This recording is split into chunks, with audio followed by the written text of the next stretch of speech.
Well, we can't take any out because we're right at 50% right now. If we take any out, then we lose. Has anybody talked to these? Good evening. Welcome, citizens, guests, council, and staff. City Clerk, roll call, please. Mayor Cernanek. Present. Mayor Pro Tem Beckman. Here. Councilmember Brinkman. Here. Councilmember Cole. Here. Councilmember Stallman. Here. Councilmember Stein. Here. Councilmember Valdez. Present. Okay, and tonight we have some special guests that have traveled a very short distance, all the way from Sweden. Eva Allison, who's a longtime resident and a short-time citizen of the United States, has brought her brother and his family. They're visiting, again, from Sweden. They wanted to bring their children to welcome, or at least be in a position to witness, American democracy in action. So the brother is Dr. Bjorn Holm. He's a surgeon. His wife, Katarina Andreasson, she is here. She's a conductor and also a world-renowned violinist, playing at both the Kennedy and the Lincoln Center. And their two children, Andreas, who is 16, and Linnea, who is 13. My understanding is they speak English. I speak a foreign language when I visit Sweden. It's English. So thank you for joining us this evening. And tonight, for the pledge, we have members of Troop 263. They meet at St. Mary's of Littleton. So gentlemen, if you could please move up to the flag and lead us in our pledge. Please stand.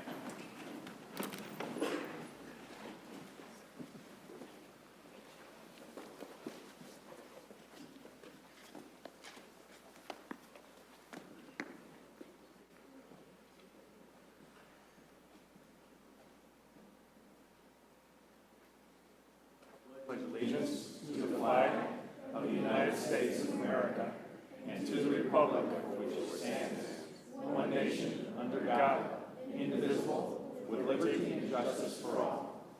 Thank you, gentlemen. All right, thanks, guys. What was that?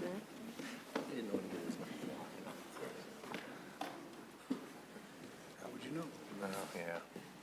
So we look to council. Any adjustments to the agenda for this evening? Okay, seeing none, looking for a motion on the certification of minutes. I move to approve based on the clerk's certification the February 3rd video as the minutes for the February 3rd, 2015 regular meeting of the City Council. Second. Okay, council, we have a motion and a second on approval of the minutes. Ready to vote? The vote is unanimous. The motion carries. Thank you. Now we have the opportunity for unscheduled citizen comments. Unscheduled appearances are an opportunity for any citizen to express opinions or ask questions regarding city services, council policies, or other matters of community concern that are not part of the scheduled agenda. And for this evening, note that there will be public hearings for items in the other public hearings, item 10A and 10B, so those will need to wait until later, please. Generally, an immediate response should not be expected. Typically, issues are referred to city staff for follow-up information or research and reported back to the council and the individual that initiated the comment or inquiry. If any citizen would like to speak during unscheduled public appearances, please complete a green card, and those are available at the table at the entrance to the council chambers. Please provide the green card to the city clerk or leave it at the podium, and when you do step forward to the microphone, please just state your name. So would anyone like to come forward? Larry?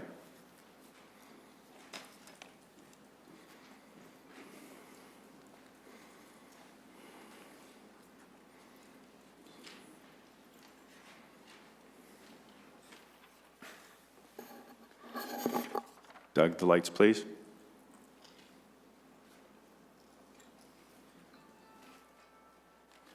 Is the magic man there? There he is. It's upside down, isn't it?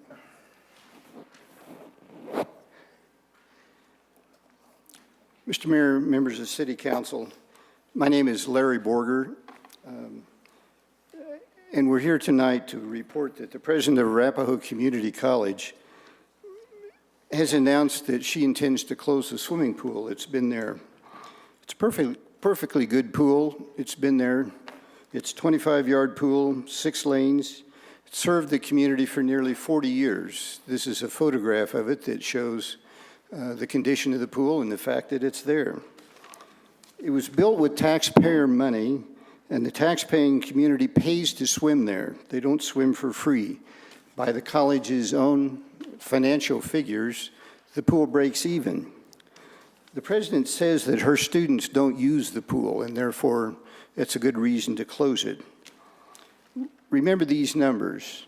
13 organized groups used the pool last year. Over 500 individuals from the community used the pool last year. They swam over 65,000 hours in the pool. The point that we want to make is that although maybe her students don't use the pool, the community does. And as I indicated, they pay the freight to be there. What she's really saying is that it's her pool and she can do with it what she wants. And as best when we've been able to find out, there isn't anyone that can tell her no. She can do with it what she wants. That's why we're turning to you. It's sort of the last best shot. We hope maybe you would take an interest in it, and perhaps there's something you could do. The common thread that you'll hear from the people that you'll also hear from this evening is that's got a negative impact on the quality of their life, all for various reasons. They'll be able to explain to you why that's an issue. Let me show you one of the teams that swims there. This is the swim team from Kent Denver girls swim team. That's one of the 13 groups. I'll show you some pictures. We have a total of 4. Very quickly, our proposal to the community college is if money is a big issue and you want out of the pool business, we'd be glad to help you get out of the pool business. Let's have a community group that's interested in the pool, organize, hire professional management, and run the pool for like a year and see if it makes sense. If it doesn't make sense, at the end of the year, she can do with what she wants with the pool. I would add the good news of this thing is that we're not alone. In the back of your packet is a letter from USA Swimming. That's the organization that's affiliated with the U.S. Olympic Committee that manages swim competitions throughout the country. And they've got a development arm. And as you'll see from the letter, they've offered the community college the idea that we're here to help you if there's something you want to do to save the pool. We believe that we can incorporate and do the necessary steps, but we just need time in order to do it. She hasn't agreed to give us that time.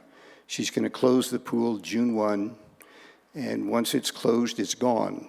So our appeal is there anything you might be able to do in terms of persuading the president of the community college, I use that term, community college, to keep it open for the community? I'll be leaving early because you have a long agenda, but feel free to call me. I'm sure that's true of the other speakers that you'll hear. They would be happy to answer questions that you might have from them. Thank you. Thank you, Larry. Next.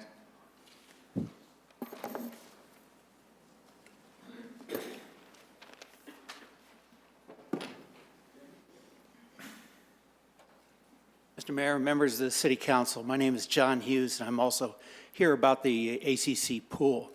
I have a perspective that begins with my perspective on Colorado education. First as a customer, Arapahoe High School graduate 1971, University of Colorado graduate 1976, and Colorado School of Medicine 1980. And as a swimmer through all that time, I was very interested in the original vote that made the pool at ACC happen. And it was a public vote, and it was asking the community, the Littleton community, for money to build an athletic facility in conjunction with the Arapahoe Community College that would be open to adults, open to kids, and it would provide aquatic education that would complement the aquatic recreation that South Suburban, Dave Lorenz, their program provided. So it was designed by the citizenry of Littleton as a complement to the already burgeoning recreational facilities that South Suburban was operating. The intent was to provide an educational angle, dive rescue, swimming, aerobic exercise for seniors. From my perspective as a physician, we all run out of gravity-bearing capability to attain aerobic exercise. First, we can't run, then we can't cross-country ski, we can't cycle, and all of us, if we want to get aerobic exercise, are relegated to be swimmers. It's just medical fact. And research in that direction has shown that as people age into their 80s and 90s, they require aerobic challenge. They require stress on the heart and lungs, to adaptive stress, so that they can maintain their fitness. And pools, particularly community pools like Arapahoe Community College, they're essential. And when they're closed down arbitrarily, without any good sensible reason, it really begs the question why that would happen. I also have a perspective on how educational programs are, I guess, supervised by the regents, by other powers that be. And it's my perspective on the community college, the junior colleges of Colorado, that they don't seem to have the same kind of adult supervision that they have over at the University of Colorado or Colorado State, where the regents ensure that there's public input on major decisions like closing a facility, closing a whole service that's been open to the public and to the students for so many years. My feeling is that Dr. Diana Doyle is not receptive to the public, and she really doesn't have any adult supervision. So I'm appealing to you to assist us in providing some pressure. Thank you. Thank you, John. Next.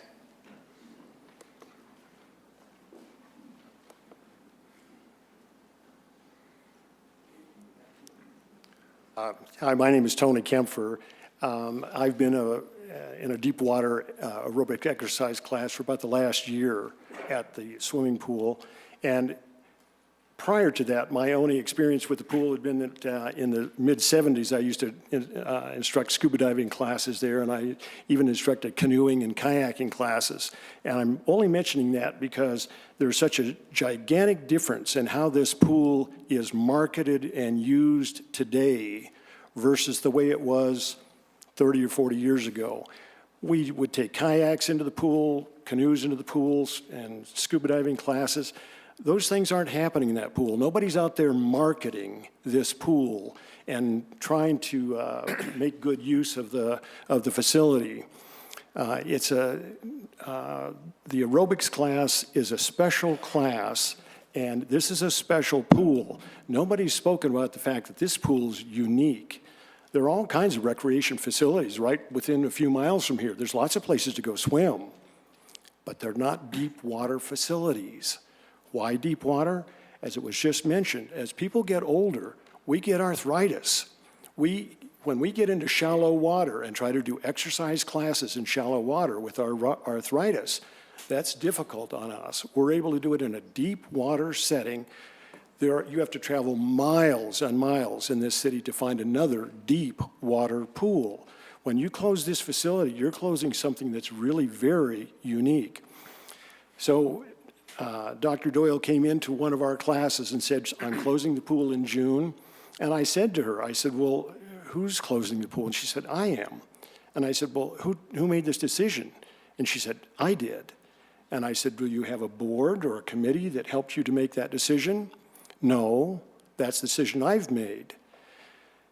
It doesn't seem right to me that one person should carry that kind of weight and have that kind of impact in a community where there are so many people that are losing a valued facility. To me, I think what's going on is because there's no one out there marketing this pool, there's a program of planned obsolescence. They're actually making it look like this pool's not being used because nobody's out there promoting it and using it to its full potential. We would appreciate your help in any regard. Thank you very much. Thank you, Tony.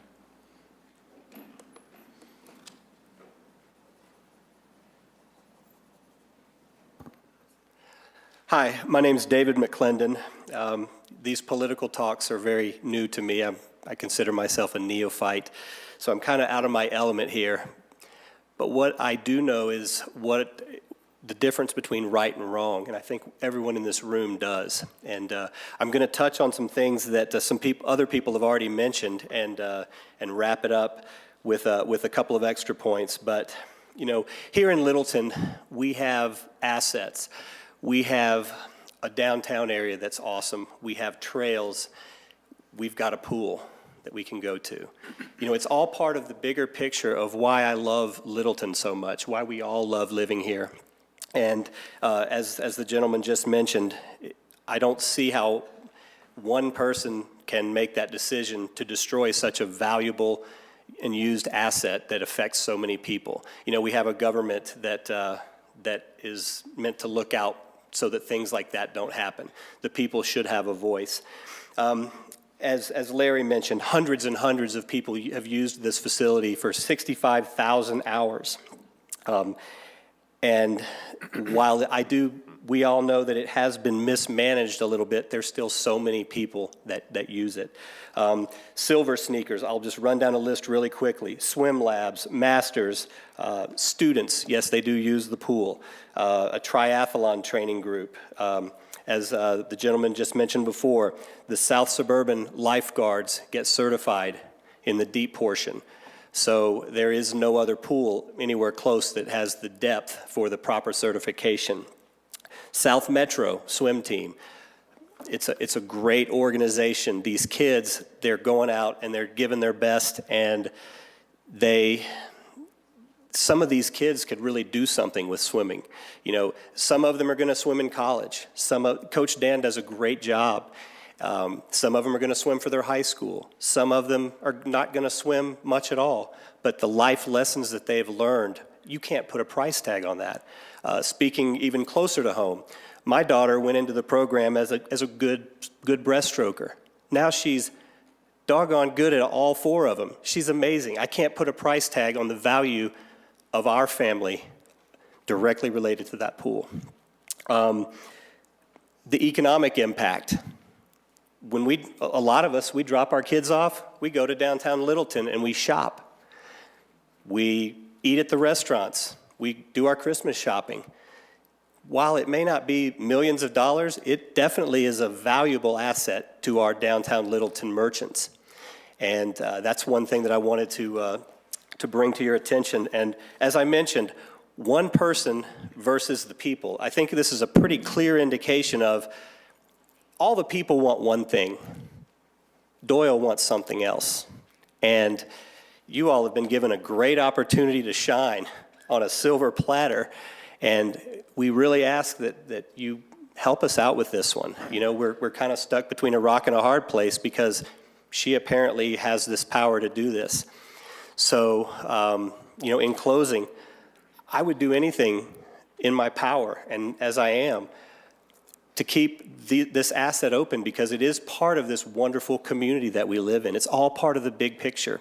And I just want to challenge you all and ask you, the real question here is, will you? Thank you.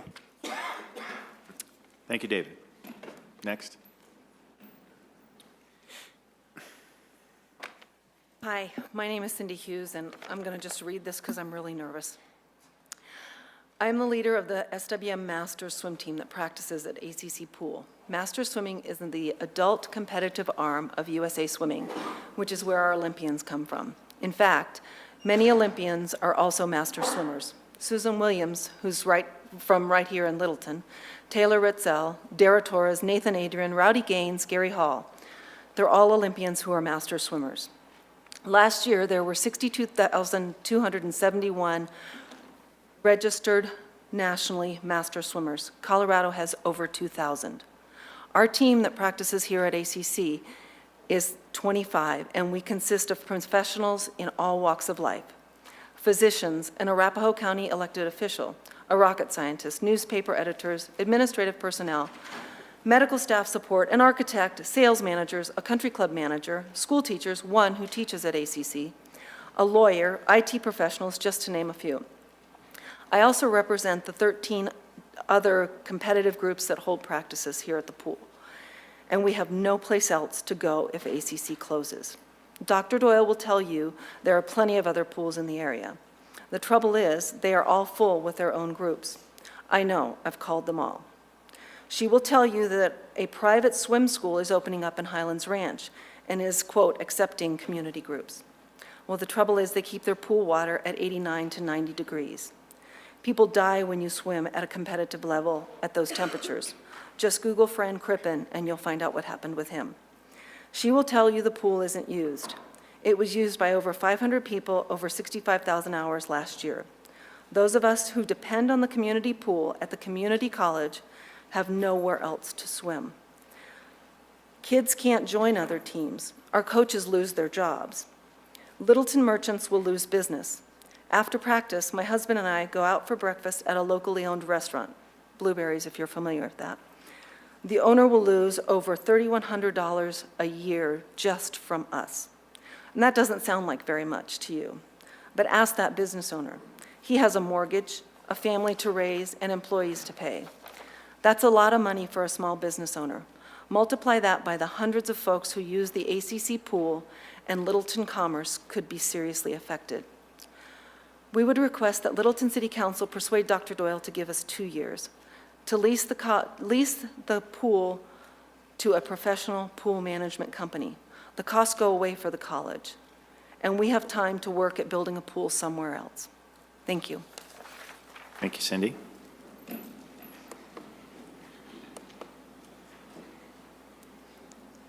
Good evening. I'm Jeanette. I'm speaking on behalf of the ACC pool as well. I was a swim coach for 7 years in a nearby community, the nearby community of Highlands Ranch. I also managed some of the Highlands Ranch pools for another 7 years. I was also a student at ACC at one point. So I am actually proof that there are no other pools to go to. When I worked in one for 7 years, the members within that community were lucky to have a lane open for a good majority of the day. As a swim coach, you can only get so much pool space in the community that we were in because the high schools don't build pools in Douglas County. So when I needed extra time, I took my girls over to the ACC pool and we used that. Interestingly enough, as a student, speaking of the marketing of this pool, I had no idea that this school had a pool during the time that I was a student there. And when I found out that they had a pool a few years later to join the master's team that I swim with at this pool now, I didn't even know where it was. So I'm frustrated, and I would very much appreciate if you could help be our voice, because it feels like the resistance is nothing more than a selfish whim with no justification. And we truly don't have anywhere to go. And also when I was managing the pools, if we needed extra time with our lifeguards, that was where we went. So this pool can thrive, and there is a community of people that want to help it do that. And that's all I have to say. Thank you, Jeanette.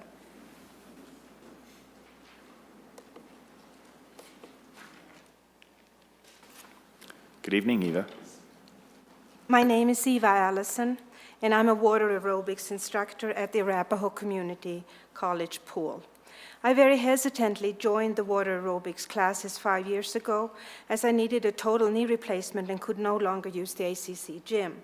Any kind of impact on my poor knee joint was pretty much out of the question, as even slow walking was very painful. Because the ACC is unique, as Tony told us, in having a deep end, I could finally move easily, do true aerobic activity, otherwise impossible.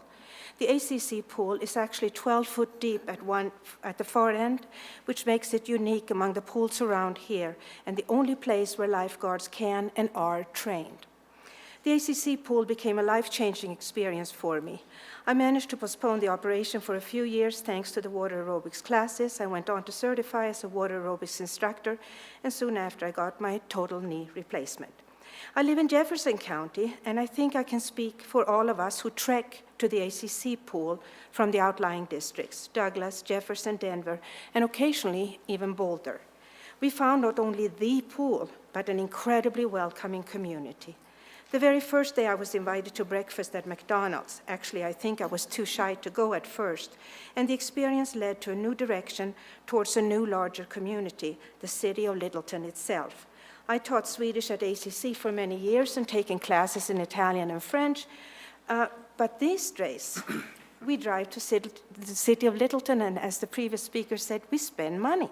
We go out for breakfast and lunches and dinners. We enjoy shows at the Playhouse. We shop at Woodlawn, visit the Littleton Historical Farm and the Nature Center. And of course, we shop at Aspen Grove, and we use the light rail. And I get straw for my garden at the feed store on Main Street. The pool community provides friendships and support, especially when someone has problems, medical or personal. Now, Dr. Doyle wants the college to get out of the community pool business. However, the Littleton folks who got together and built the pool expected the community college to remain the steward of the pool, not its destroyer. I respectfully urge the City Council to help us in our efforts to keep the Arapahoe Community College open. Thank you so very much. Thank you, Eva. Next.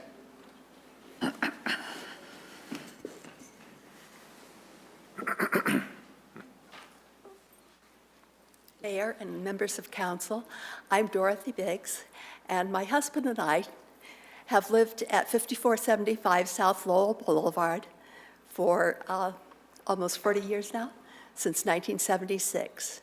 And the ACC pool has been used by our family since our son earned his water badges as an Eagle Scout there, as a Boy Scout there.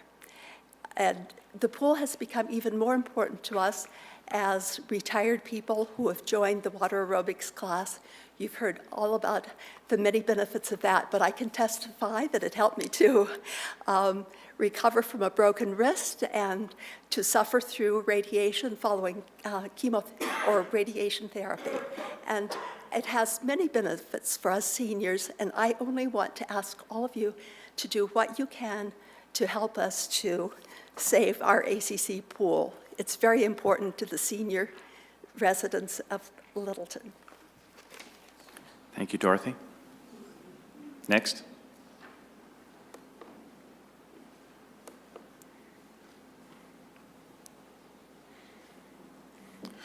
Pull the microphone down, please. I'm little, but I'm loud.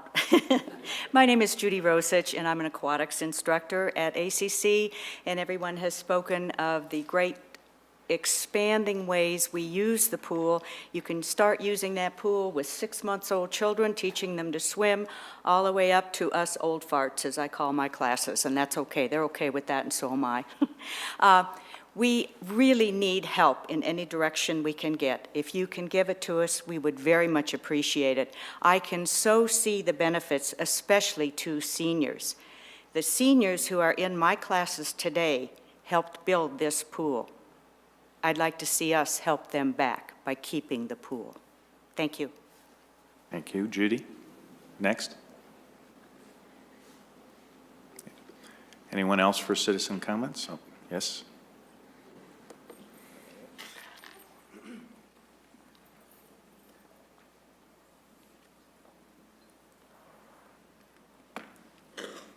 My name is Barbara Carford. My husband and I have been part of the Littleton community for 63 years. We love Littleton. But I also represent the nurses of Colorado. I'm the president of the nurse group. And it would be a terrible mistake to put a lot of units over there at the square at the corner of Federal and Bellevue. The traffic is very bad, and the lung problems are extremely getting worse. Excuse me, Barbara. Is this the wrong time to talk about that? Yes. I apologize. Okay. If you could, I think what you are interested in is signing up for Agenda Item 10B, and there is a roster in the back of the room. Okay. Anyone else for citizen comments?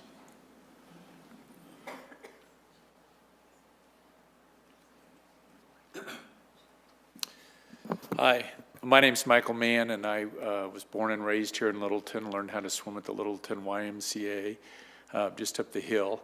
I swam in high school, Littleton High School for String Irvin, and I went to University of New Mexico and swam and played water polo there. About 10 years ago, I opened a swim school called Swim Labs here in Denver, and we have 2 locations here, and we have about 5 other locations across the United States. I've traveled extensively looking at swimming organizations, swimming pools, programs, and what we found in most municipalities is the maybe the lack of what a swim pool does for a community as far as an asset. My statement will be very brief. I think maybe looking at what the school has over there, treating it as an asset, giving the people that are here that are interested in exploring the opportunity to keep that as an asset in the community might be something that you can help us do. I maybe suggest a moratorium on the closing of the pool. Can we do a financial analysis, a marketing plan to see what kind of value we can bring out of that swim pool for the community.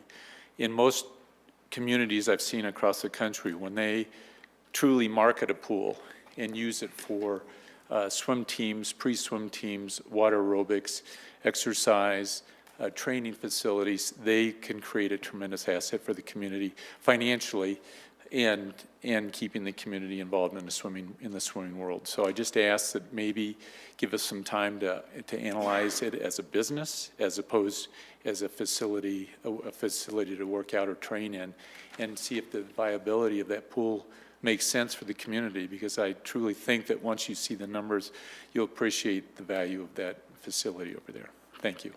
Okay, thank you, Michael. Anyone else? Okay. Thank you for your comments this evening. We will now move on to comments and reports. City Manager. Thank you, Mayor. Doug?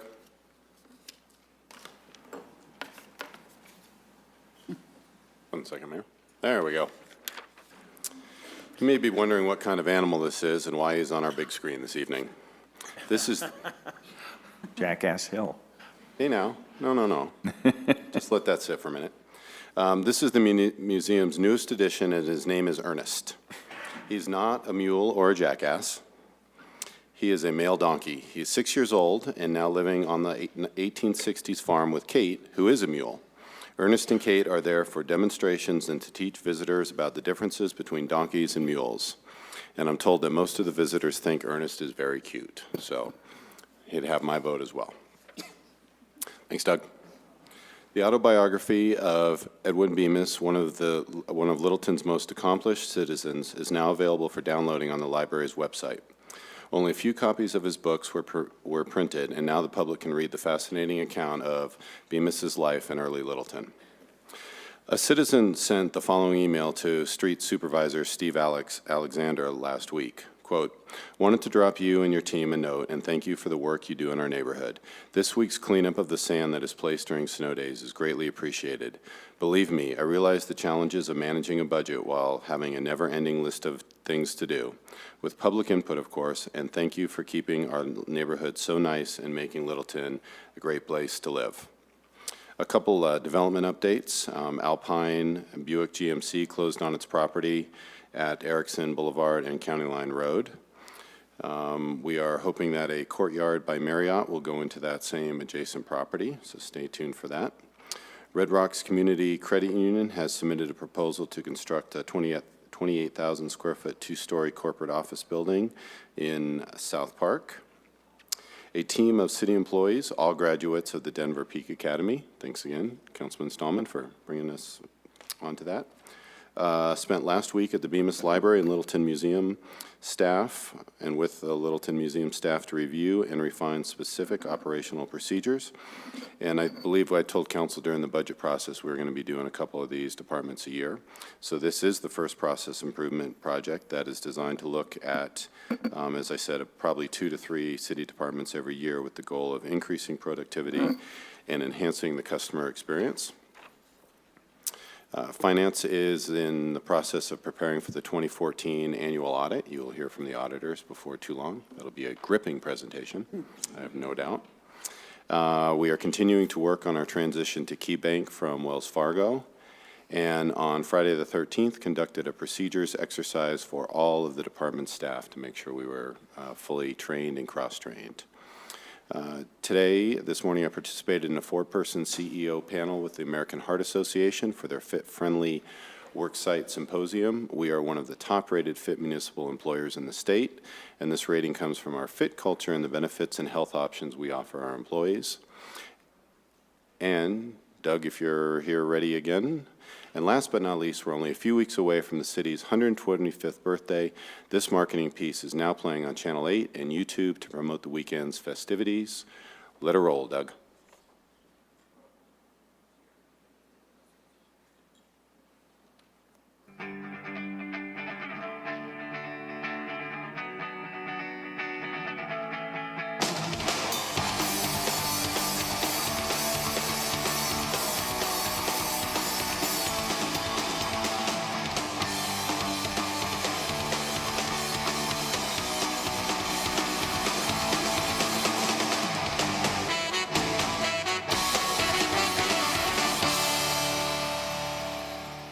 Excellent. Thank you, Doug. And Mayor, if we may have one more moment, I would like the acting city clerk to give a quick update on the election. Okay. Turn it over to Colleen. Thank you. Thank you, City Manager Penny, and thank you, Mayor Cernanek. The Littleton City Clerk's office discovered on February 11th that 165 ballots were mistakenly mailed to pre-registered voters. In 2013, Governor Hickenlooper signed House Bill 1135 into law that allows teenagers to pre-register to vote at age 16. Its purpose is to automatically register young people when they turn 18, the group that consistently has the lowest turnout rates. By statute, each county provides the city clerk with a list of registered electors, those eligible to vote. The city clerk used these lists for mailing the ballots. Of the lists received from Littleton's 3 counties, only the list from Arapahoe County included pre-registered voters. The lists were forwarded to the vendor mailing the ballots, including the names of the 165 pre-registered voters. These 165 ballots were mailed in error and will not be counted. To ensure these ballots are not counted in Littleton's March 3rd special election, the city clerk's office has implemented the following steps. Number 1, the 165 pre-registered voters have been noted in the poll book, and if any of these ballots are returned, they will be disqualified. Number 2, election judges and election workers have been made aware of the situation and will refer all questions to the city clerk's office. Number 3, each of the pre-registered electors have been mailed a letter confirming that they are pre-registered and that they should not turn in a ballot. This election is being conducted under the Colorado Municipal Election Code, which states that ballots are mailed to all active eligible electors, which is a person who voted in the last general election. All other eligible electors are considered inactive, but are still eligible to vote, provided that they pick up a ballot from the city clerk's office. In an effort to encourage voter participation, mail ballots were sent to both active and inactive eligible electors for this election. For any questions, contact Acting City Clerk Colleen Norton at 303-795-3753. Thank you. And that is it, Mayor. Thank you. Thank you. Councilmember Cole. Well, one thing, I hope we might do something to facilitate keeping that pool open. I think people just touched on the economic impact to Littleton of the people who come here from out of town and help promote us and spend money here.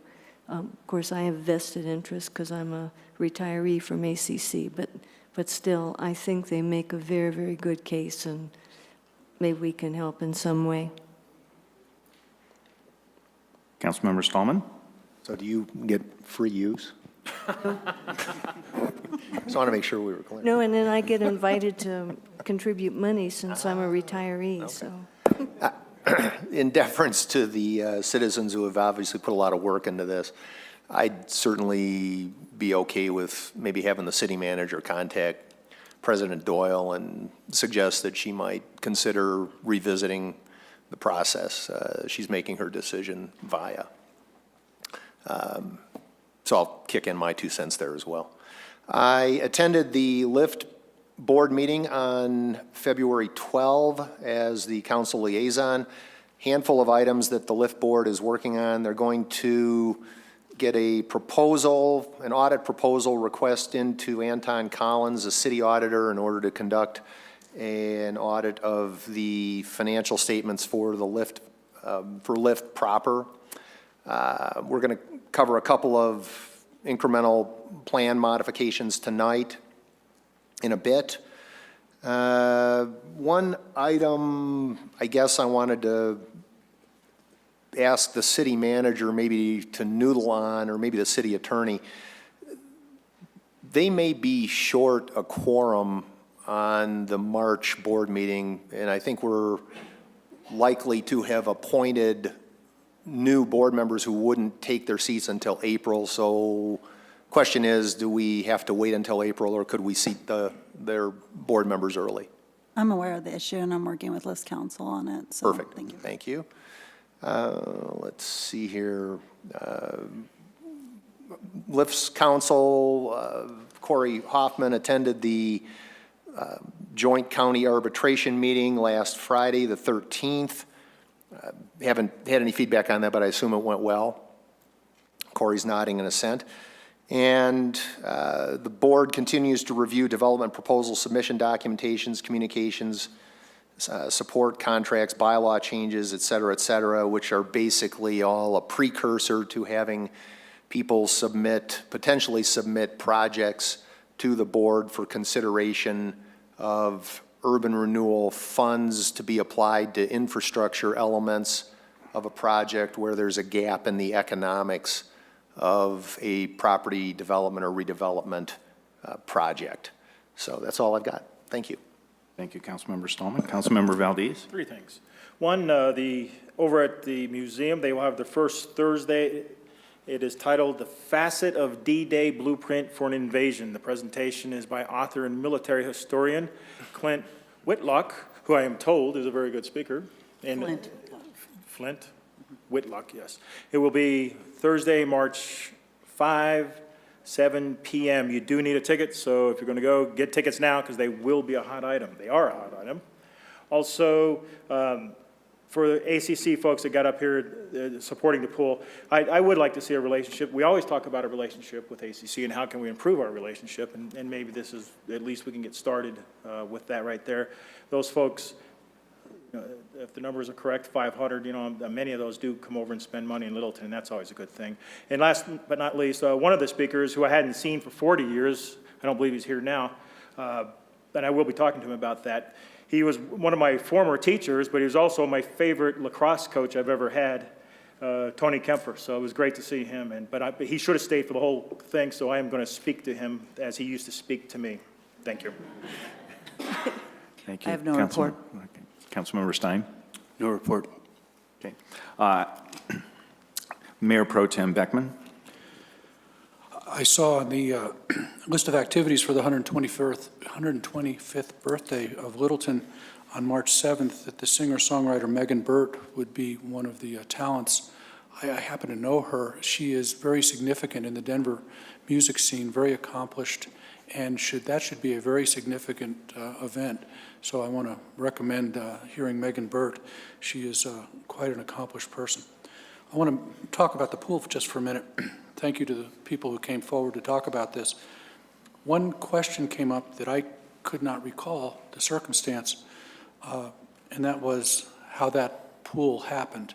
You know, the college was built in the early 70s, and then the pool was kind of an add-on in, I think, 77, if I remember correctly, but I could be wrong on that.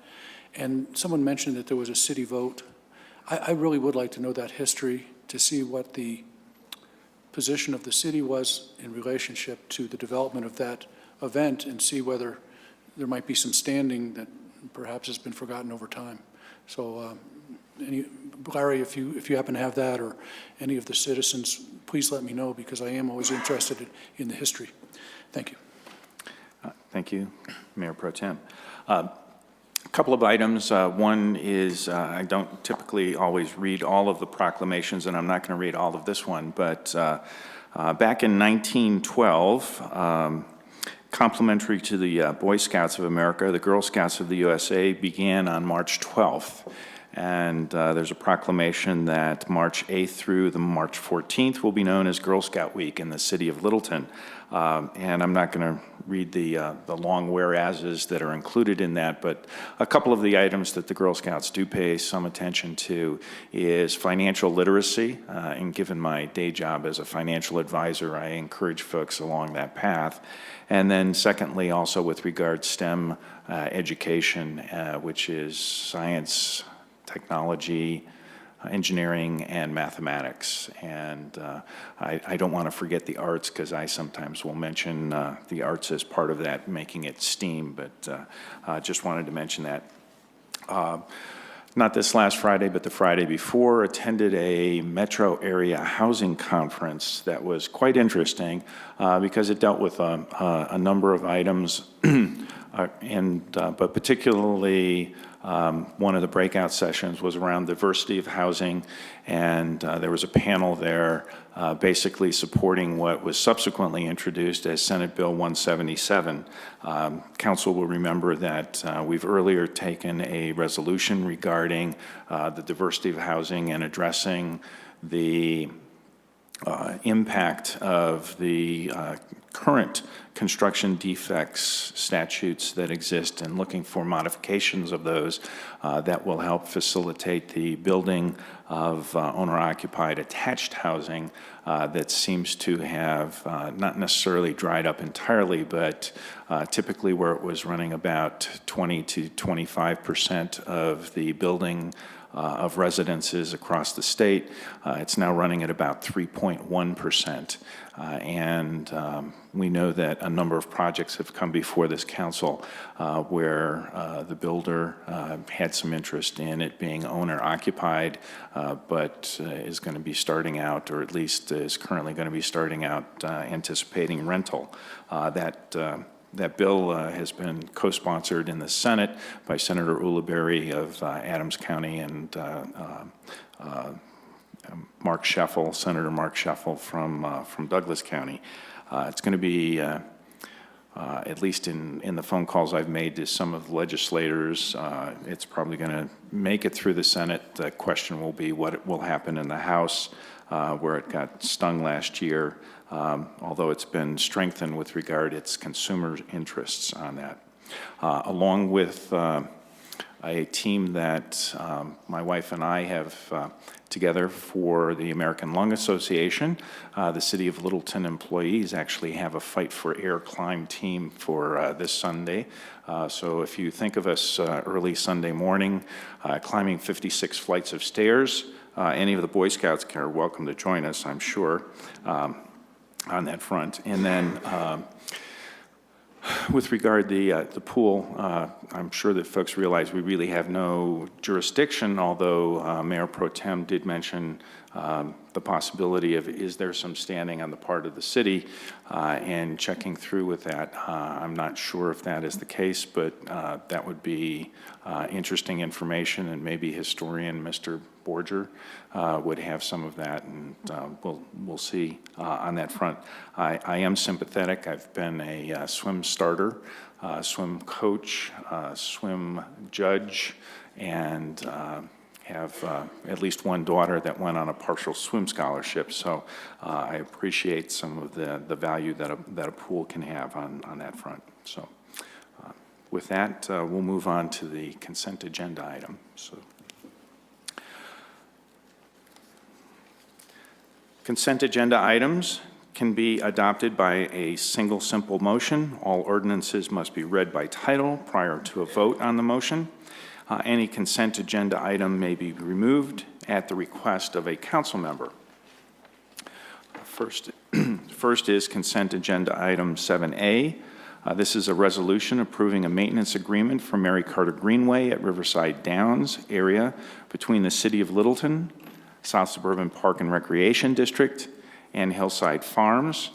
This has been modified slightly by form for council's information, but not by substance. Consent agenda item 7B is a resolution authorizing a sixth amendment to agreement regarding conceptual design of drainage and flood control improvements for the South Platte River in South Platte Park. This is the continuation of the river modifications. Consent agenda item 7C is resolution 14-2015. It's a resolution approving an Apple direct customer agreement regarding the procurement of Apple products and services. This is dealing with settlement authority that Apple is requiring. So therefore, the resolution.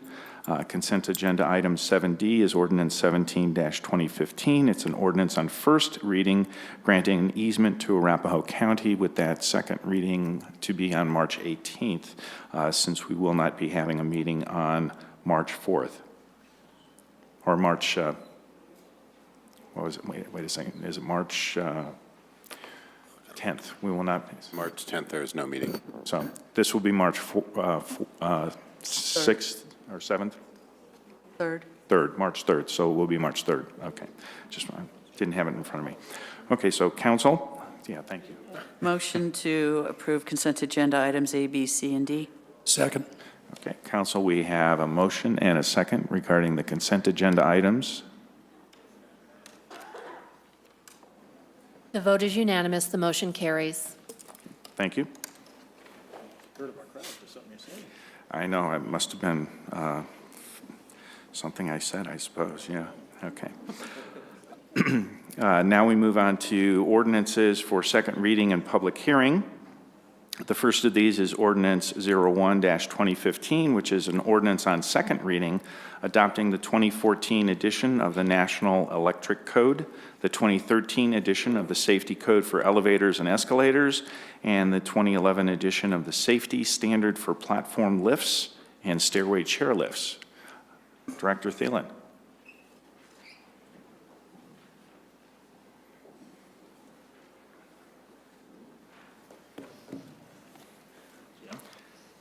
Thank you.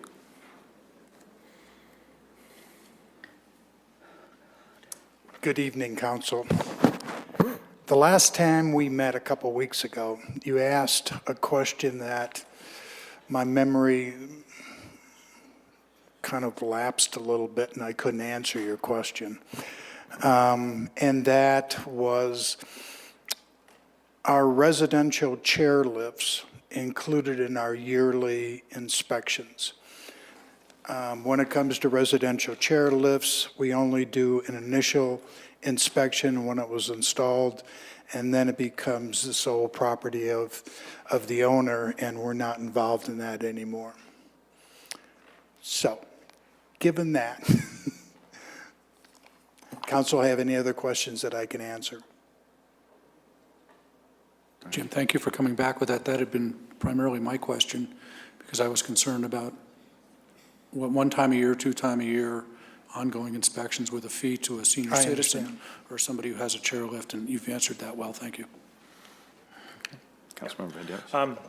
Jim, a little disappointed because I know this is your last meeting and I was loaded for bear to fight against that. So you took it out. Good move. Yes. Thank you. Okay. Any additional questions? Okay. Thank you, Director Thielen. Okay.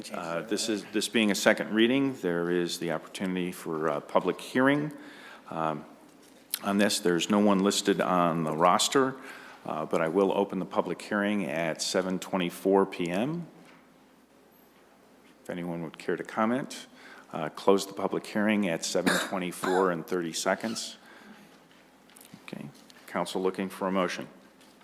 Move to approve an ordinance on second reading adopting the 2014 National Electric Code with the 2013 Safety Code for elevators and escalators and the 2011 Safety Standard for platform lifts and stairway chair lifts. Second. Okay, council, we have a motion and a second. Any additional discussion? Jerry? Jim, one more question. So is the initial inspection, is it just a permit fee, or is it a $200 charge, $100 charge? What is that charge? Typically, our consultants charge us $750 to do the plan review and the installation.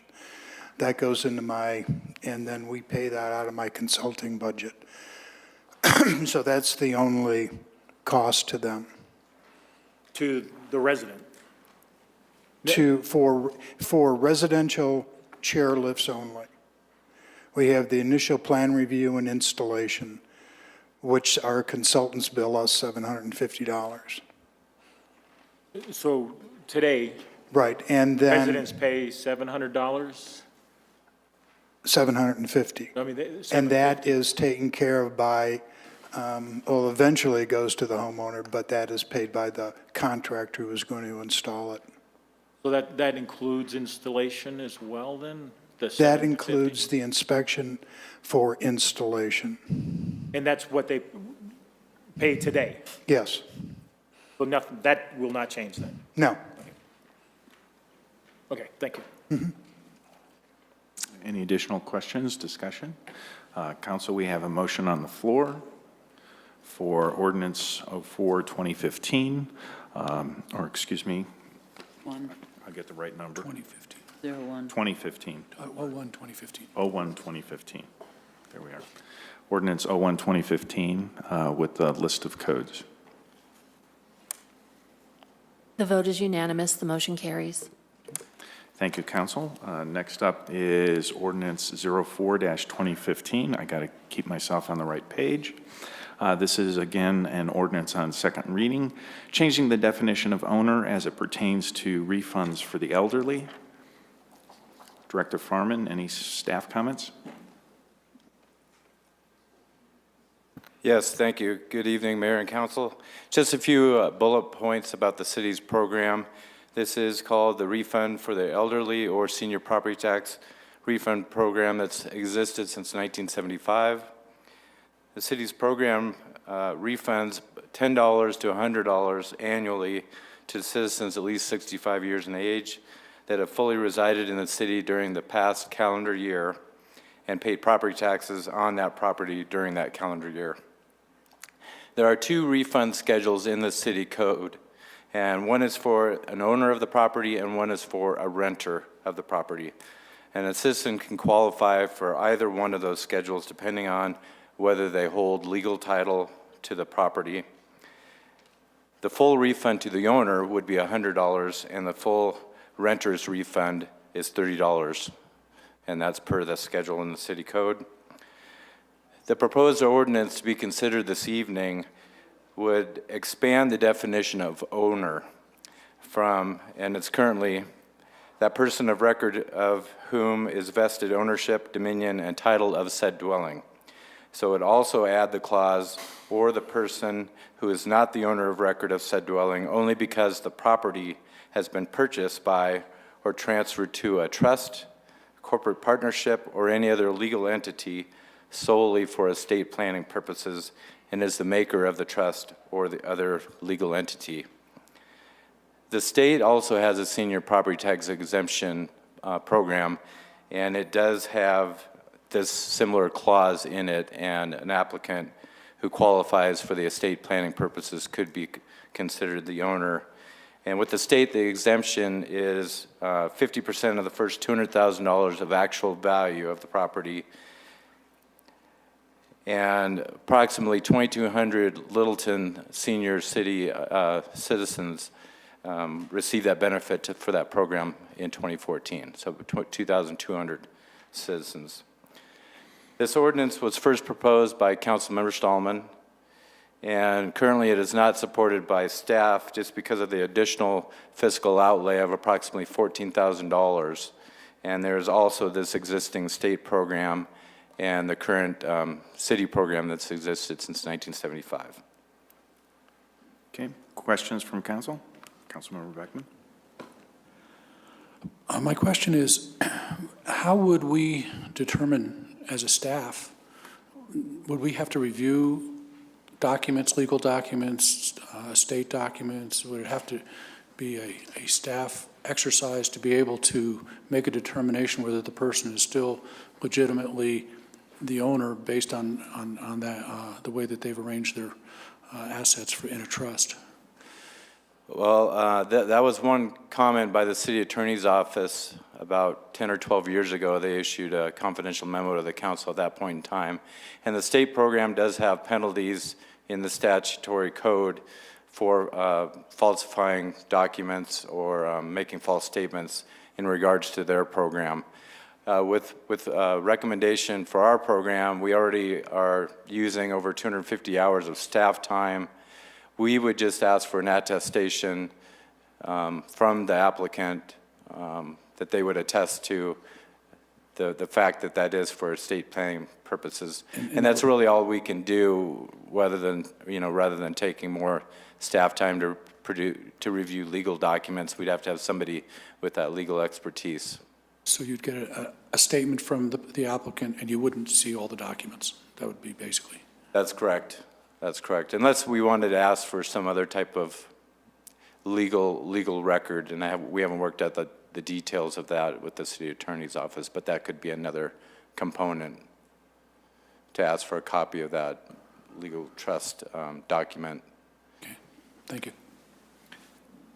Other questions? Councilmember Stein? Thank you, Director.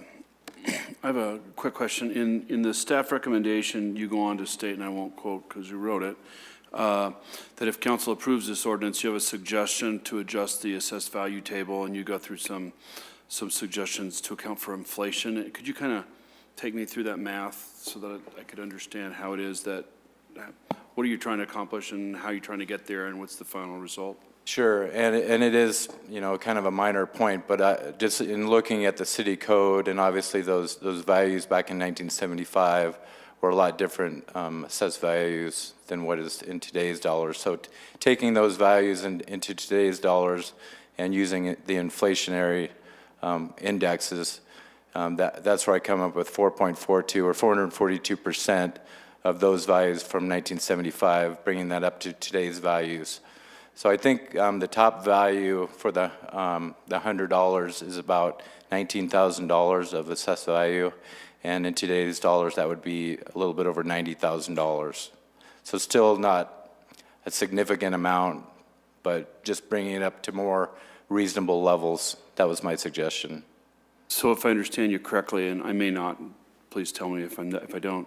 So this would sort of not only make this retroactive, but it would make the law to be in effect as though financially it were enacted back then in 1975 and have the same effect, as opposed to having this inflationary leap forward. Is that the intent in general terms? I just think it's outdated. The values are outdated, so I'm trying to bring those up to a more realistic value in today's dollars. Okay, thank you very much.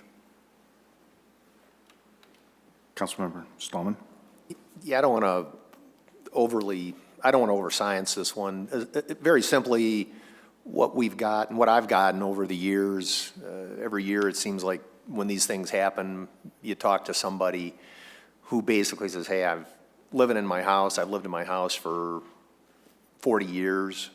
I put it into trust to avoid estate issues. Why am I getting dinged $70 just because of the trust instrument? So really, the orientation of this whole thing was just equity, if you will, or balance between who's truly a renter versus who's truly an owner, save for this particular legal document. Understand the financial attribute of this whole thing, but again, I think we've got a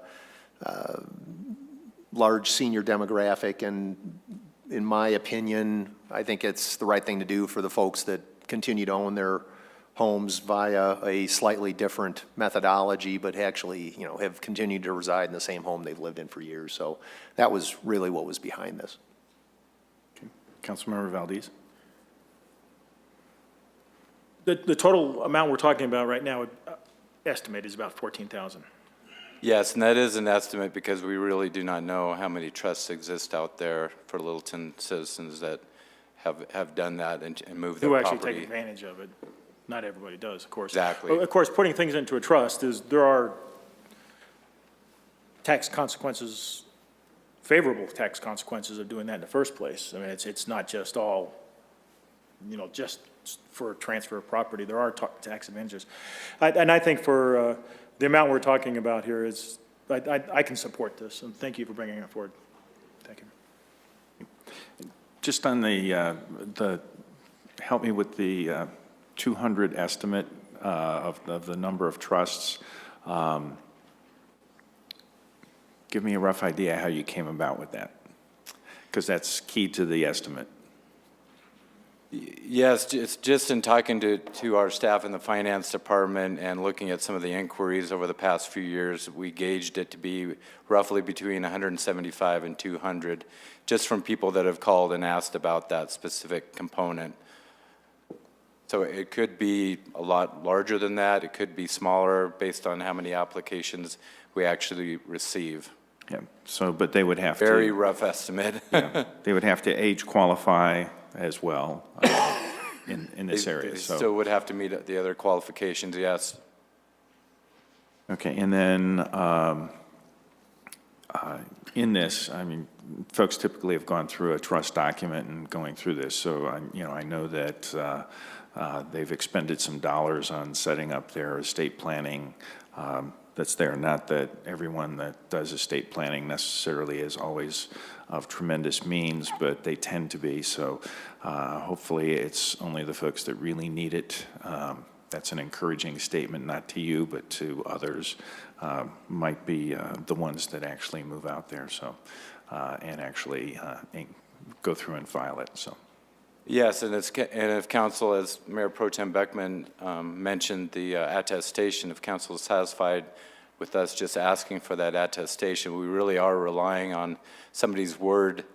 We really don't have the legal expertise to go through that, and that was one of the city attorney's comments from years ago, and that's why they rendered that opinion to really not, it really wasn't warranted because of the staff time it would take to get involved, and also they suggested a penalty for false statements similar to the one that's in the state statutes.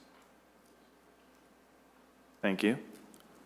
Any other questions? Seeing none, at this point in time at 7:37 p.m., we're going to open the public hearing. Again, this is with regard ordinance 05-2015.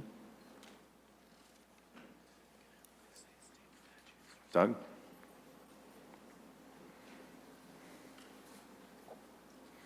Thank you. I applaud you, Bruce, for bringing this forward. I think it's a great idea.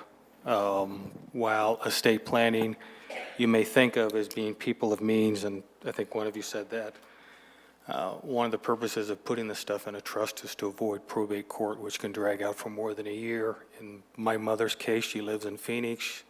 She's 90 years old. She never made more than $10 an hour. Her estate is in a trust, and she simply did that because the amount of time that it would take for me to fly down from Denver to Phoenix repeatedly to take care of this stuff, and the expense is enormous. Plus, for many people in that condition, $70 can actually be a lot of money. So I have a hard time seeing you're going to have a large population of people that are going to be trying to game the system by attesting that they're in a trust where they really aren't, and you're talking $14,000, which is the $70 can be significant to some people, the $14,000. So I urge you to vote for it. Thank you. Anyone else? Close the public hearing at 7:38 p.m. With that, council looking for a motion or discussion. Move to approve on second reading the ordinance changing the definition of owner as it pertains to refunds for the elderly and to increase the assessed value tables by 442% as recommended by the finance director. Second. Okay, we have a motion and a second. Council discussion. Seeing no other discussion, the one item that I wanted to mention is probably initially an attestation is going to be sufficient. If we see a significant volume variance off of maybe the estimate, we might want to reconsider that, and so I'll leave that out there as a possibility. With that, any additional? Okay, Council, we have a motion and a second. This is with regard Ordinance 05-2015. The vote is unanimous. The motion carries. Thanks very much. Okay. Thank you, Council. We now move on to Ordinance 14-2015. This is ordinance on second reading, amending Title 10 of the Littleton City Code to allow tattoo parlors and body art studios in the Community Business District B2, General Business District B3, and the Central Area Multiple Use District CA, subject to conditional use approval. Director Van Nimwegen. Thank you, Mayor and Council. As you mentioned, this is an amendment to our zoning code to provide for other districts that a tattoo facility or a body art studio could locate in the city of Littleton. This issue was brought to us by a business owner in the Denver area who would like to expand into Littleton, and as we looked, there's really a very limited place for a tattoo or body art facility. So I guess I borrowed from Oldsmobile to describe that tattoos today are really not what our fathers had. As you know, tattoos is really several centuries old, but I think it really received kind of a bad name in the 60s and 70s when it was primarily an art that bikers would utilize. So anywhere that contingent would locate or congregate was a bad thing. So our zoning is also kind of circa 1960, 1970. And that said, you can only have these facilities in the light industrial districts or I-1, I-2. We took a look at a lot of different cities. It seems like a constant, either there was no regulation or a constant was that there should be proximity standards so that we don't get all the tattoo facilities located in one area that would allow people to basically shop for different prices and different art. So we provided some of those standards from cities around here. And as you see, it's anywhere for Denver does not require any kind of special approval, and but they do check to make sure there's not more than two within a 1,000-foot radius of each other. Englewood is just like ours. They do not allow it only in the industrial districts. Looking at a community in Arizona, they also have the 1,000-foot proximity, but then they also attach it to liquor stores, adult uses, that sort of thing. Westminster requires conditional use approval. They don't require the 1,000-foot. They just ask that when you apply, provide a map that shows all of them within 1,000 feet. So they take a little softer approach in just stating that we'll see if they start to congregate, and then perhaps we won't approve a conditional use. And Wheat Ridge requires a conditional use, but no proximity standards. So that's where staff started. We are recommending that we allow it in the CA, or central commercial districts, the B2 and B3, subject to conditional use permits. So we have to post the site 15 days prior to a planning board hearing. And then the planning board gets to hear any concerns of the neighbors and put conditions on the uses. And then we also put in that in no case could you be within 1,000 feet of another similar facility. We did a quick poll on our Open Littleton. We got 24 responses, 15 in favor, and let's see, 8 were against. It was kind of telling because we didn't really receive any reasons why folks were against. They knew they just didn't like that particular use.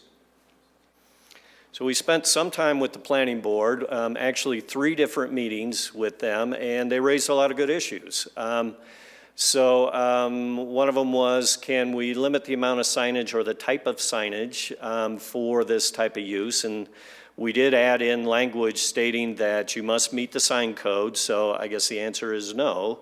This is a use just like any other retail use, and they're afforded the same allowances as other uses. We provided the state of Colorado regulations. They really have to do with the cleanliness of a facility and the sanitary standards of the facility, how you take care of sharps or needles, that sort of thing. In this case in Littleton, it would be regulated by Tri-County Health, and I believe they inspect these facilities every year. And you can actually go to their website and see how good these type of facilities, how they rate. And there was also concern from the planning board that it was maybe too wide open.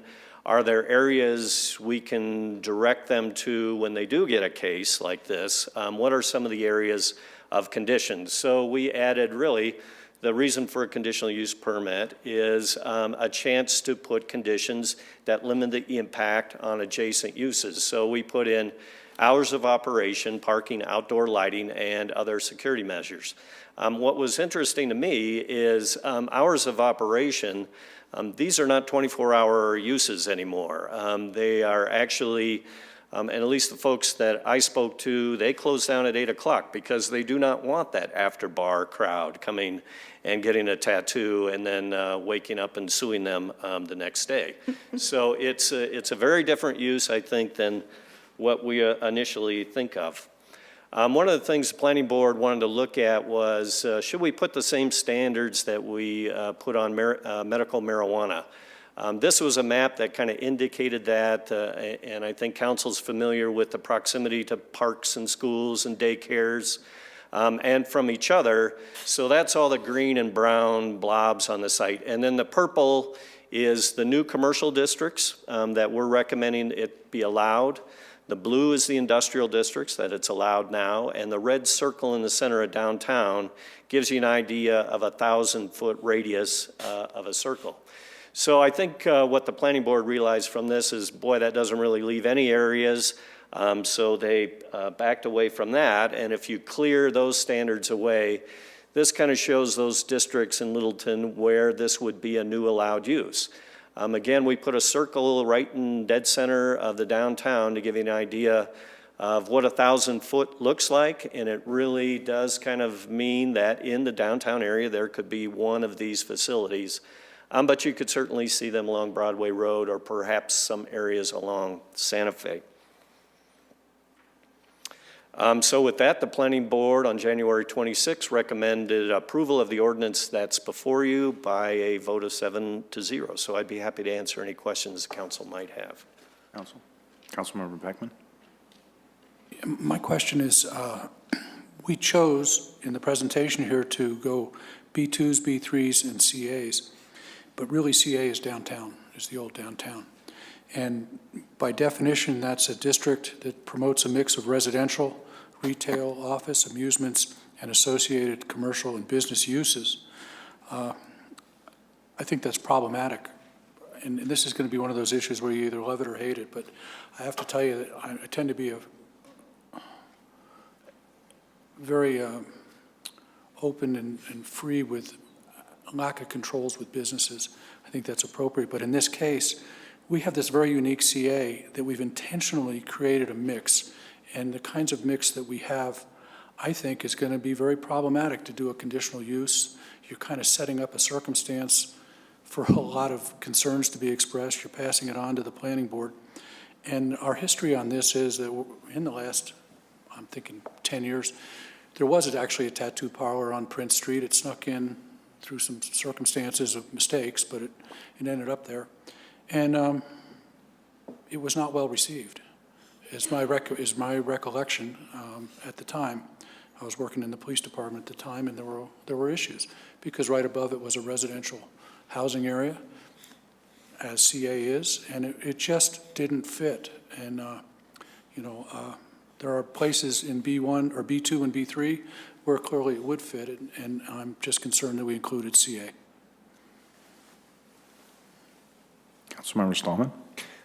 To follow on with Councilmember Beckman's comments, I guess refresh my memory, which of these is which on a B2, B3? CA is, as he said, just the downtown area, more or less the football. Right. But which of the others are B2, B3? Right, I'm sorry, Councilmember, I didn't break them out, so anything that's purple is any of the three, but Councilmember... And the difference being just density? The difference is more intensity in the CA and potential much higher density of residential that would be allowed in CA. B2 actually also allows residential at a 50-50 mix, basically. And B3 is which? B3 is almost industrial and very intense retail, but does not allow residential. Okay. And you mentioned the signage issue, but we do, if memory serves, regulate the medical marijuana signage because we stipulated they couldn't use representations of a marijuana leaf or so forth and so on. We don't have that latitude here. I'll turn it over to Kristen, perhaps. Okay, why? Yeah.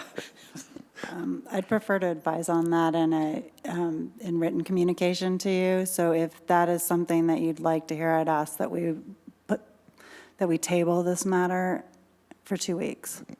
Okay, I'm sorry, I missed that. I apologize. How much space do one of these stores typically avail themselves of? Oh, I would say anywhere 1,500 to 3,000 square feet. I'm sure there's some smaller and some larger, but I think that's probably in the center of the spaces. And I think you indicated that the amount of sales tax revenue, obviously on the service itself, is nil, but there might be associated product sales that would generate some. Right, right. So, yeah, so there's products, care products that you'll take, and then with the body art, there's certain jewelry that is a part of it that would be sales at the location as well. Okay, thank you. Councilmember Stein? Quick nod to Councilmember Stallman and then back to Councilmember Beckman, who I'd like to reinforce that. But much like a car dealership, we would receive sales tax revenue from the parts department. It's a relatively small percentage of the overall business. So personally, I'm more in favor, and obviously I speak particularly from a perspective of the downtown area, of encouraging retail users so that we can expand our tax base, and we talk about that all the time. To Councilmember Beckman's comment, and I do have a question. It's my understanding, and correct me if I'm wrong, that there are several B2 or 3 zoned properties in the downtown area. Valley Feed and Penny Robbins comes to mind. Right, correct? on the west end. Right. Yes. So I agree with what you're saying, but if that is in fact true, then segregating out CA, I guess, respectfully wouldn't accomplish at least what I think you were trying to do, which I support in its entirety. Thank you. I'll have more later, I think, but I just wanted to follow up on those two. Other questions at this point in time? Councilmember Cole? This is a silly question, I'm sure. I just Googled body art, so I saw some body art, but I Googled it because I was thinking this might also include the very playful body art that is temporary for children. You know, when we have events and so forth. So would that be excluded? I'm sure they could do that. I don't think most body art facilities are doing the temporary tattoos. Is that what you're talking, or face painting? Yeah, Is but that kinda what you're somebody's talking about? doing it. I mean, and somebody is skilled to do it. I mean, and people, Yeah. as I understand, well, I think somebody in my neighborhood had someone come to a child's party and did real fun kinds of things. But they came there, so I don't know how many might take their child or a party, a birthday party group, to have something like that done. Yeah, and I believe most of these amendments actually have age limitations as well. So I don't think they're really taking kids. But we do have a couple of the business owners here. I mean, you could certainly ask them, but my guess is they probably are not doing that kind of temporary with kids, temporary art on kids. Well, but what we have now and what we might have that might be covered under this, it seems to me we want to have a clear idea of what it is we are covering.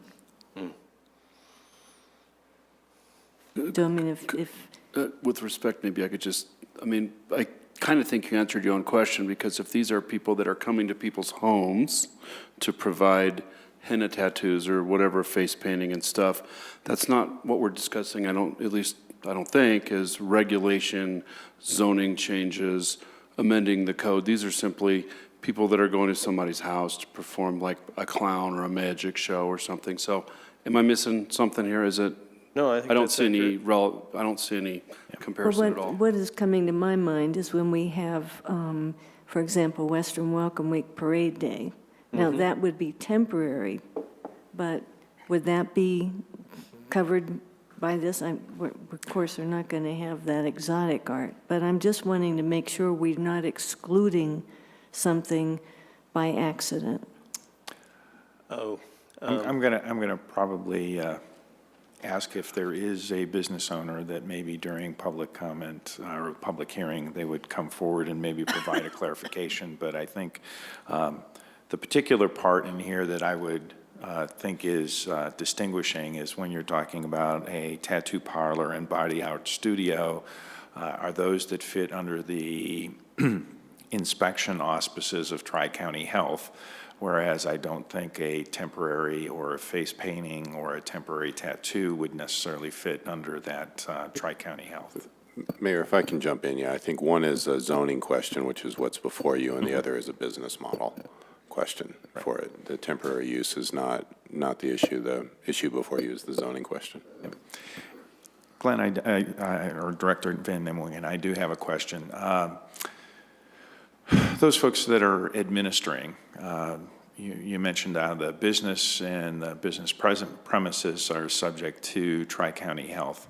Are those that are administering or applying a tattoo and doing that body art, are they licensed in any way in addition to the health inspections? You know, I think I don't have a good answer on that. I know the facility is. I don't know if the individuals are. But again, perhaps you can ask, I know we have Matt or Scotty are both here, and perhaps they could answer that accurately. Okay. So, other questions? Councilmember Stallman. Hypothetically, to Councilmember Stein's question, if you've got, I guess maybe that's where I was curious as well, is there is B2 and B3 in the downtown area. Right. Okay, so how mechanically, and again, hypothetically, if we were so inclined, how would one exclude the downtown area from this activity without getting into spot zoning? It would be difficult. You would really have to do some kind of overlay and then exclude the use, like a PDO is the first thing that jumps to mind. That would then, so you would allow it in the districts, but then you would exclude it from this particular area through the PDO. Okay. But once you allow it in the B2, it's across the city, wherever that district falls. So, okay, well, I'll hold off as well. We'll get there. And I think what we were trying to do with the 1,000-foot is keep it to one. You're really not going to have more than one in the downtown with just the physical requirements of the 1,000-foot. As you can see, it pretty much encircles all of downtown. So that's in dead center, and really either on either the east end or west end, it's still going to exclude the rest of the downtown. So you're not going to see more than one with the way the ordinance is proposed in the downtown.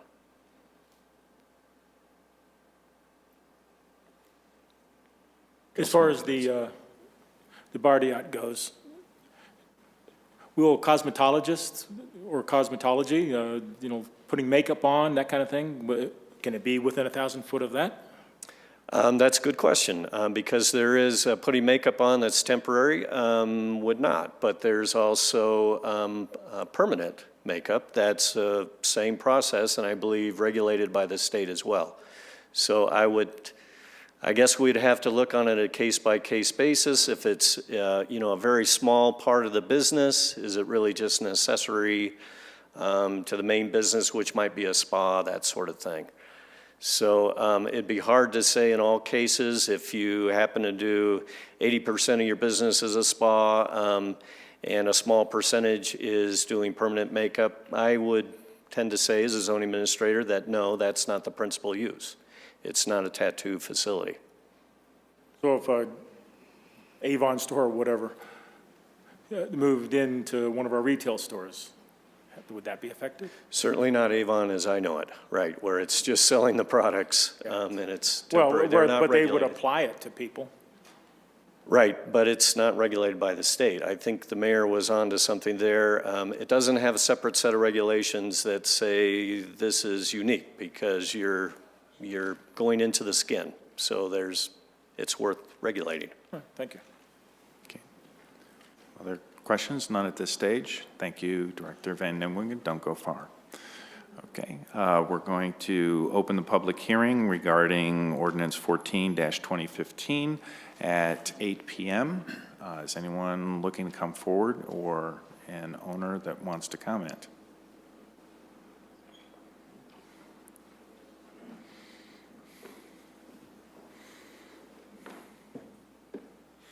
Good evening, Council. I'm Matt Sager, currently a body artist in the downtown Denver area, where the County of Denver requires all body artists to be licensed. I'm not sure about Tri-County recently, but about 3 years ago I worked in Highlands Ranch, Douglas County, and Tri-County did not require body artists to be licensed, although they did come annually to inspect the shop. Matt, you open to questions? Yep. In case there are any. Any questions from council? Okay. I have a question. What do you restrict by age? You have to be 18 years old to be in the shop. Okay. Do you have restrictions regarding alcohol usage? Yes, no alcohol, no drugs permitted. Anybody that comes into the shop can't be on either of those either. Do people have to sign waivers? Yes, ma'am. Thank you. Councilmember Beckman. Matt, can you talk a little bit about, for those people who would have a concern that the business would overflow into the sidewalk, and there'd be a lot of hanging out and those kinds of things. That was one of the concerns with the previous experience here was it became a gathering place. And, it tended to be off-putting to some people just by the nature of who it was and how they were doing it. What would be a business practice that you would propose in terms of the front door, the sidewalk, and that kind of thing? We experience the same thing with bars, the restaurants, with smokers. It's the same thing. I can't speak on behalf of all tattoo shops, but our tattoo shop is appointment only. We don't have loitering. We have a waiting area where anybody that's coming to get tattooed or hanging out with a friend that's getting tattooed can sit in that waiting area in the business. We don't have an issue of clients standing outside and loitering sidewalks. The tattoo shop that we're looking to open would have 4 to 6 artists, and on a normal day, that artist would tattoo 2 or 3 people.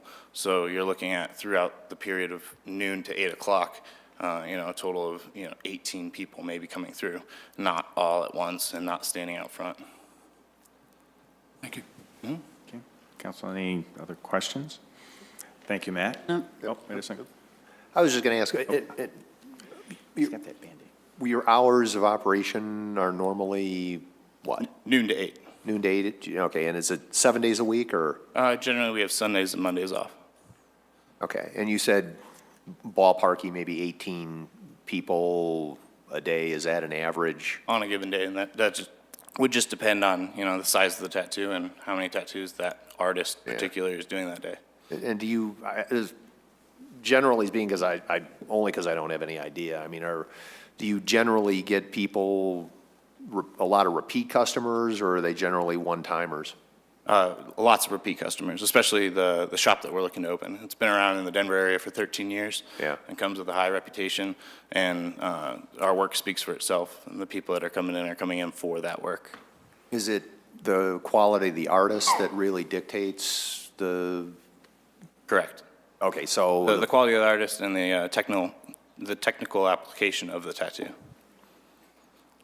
Okay, thank you. Councilmember Brinkman? Typically, what are the other services that are offered beyond tattooing? At our shop specifically, it is only tattooing. Okay. Other shops, in general could offer piercing. Other than that, there's not much else offered through a body artist facility. So do you sell anything retail? We do. We sell shirts and apparel, hats, things to promote the shop logo and name on it, different artwork and things like that. We're looking to open a tattoo shop / art gallery. We want to have art shows and kind of bring more of an art vibe to the downtown Littleton area. Okay. No, I had one more. One other question I forgot. Do you guys have any sort of, I don't know, a group, an industry group that sort of speaks for the body art industry, like the Realtors Association or some such thing? Not necessarily. Individuals? Correct. Okay, thanks. Thanks, Matt. Okay, anyone else for public comment or public hearing? Seeing none, we'll close the public hearing at 8:05. Council looking for additional discussion or a motion? Get a motion in a second, and then maybe. I move to approve on second reading the ordinance amending Title 10 of the City Code to allow tattoo parlors and body art studios in the B2, B3, and CA districts, subject to conditional use approval. Second. Okay, so council, we have a motion and a second. Additional discussion. Councilmember Brinkman? I do agree that tattoo parlors, tattoo as an industry, tattoo as as something for people to do is definitely evolved over the years. And it's definitely, these guys consider themselves artists. It's very competitive in their business to be good and to be better and to be best. Many of them are publishing books of the type of work that they do. I liked what he said about, kind of an art gallery and combining that. Full disclosure, I have a tattoo. Prove it. It's on my ankle. Okay. Turned 50 and got a tattoo. And I was actually incredibly impressed with the tattoo parlor, the professionalism and the really caution of the staff in terms of making sure that the cleanliness was at the highest level. I mean, it was cleaner than any hair salon I've ever been in. It was cleaner than some restaurants. Incredible professionalism, a lot of questions. They spend a half an hour talking to you before you even, anything, they start to do any tattooing. It's definitely not the roll in and, throw your leg up and get some weird thing on your ankle. But I think that it's a industry that has matured along the way, and I think that actually, based on the restrictions, I mean, we don't need them, wall to wall to wall through the city, but I think it would provide a new type of commercial business in the community, and I would support this. Other comments or discussion? Councilmember Beckman?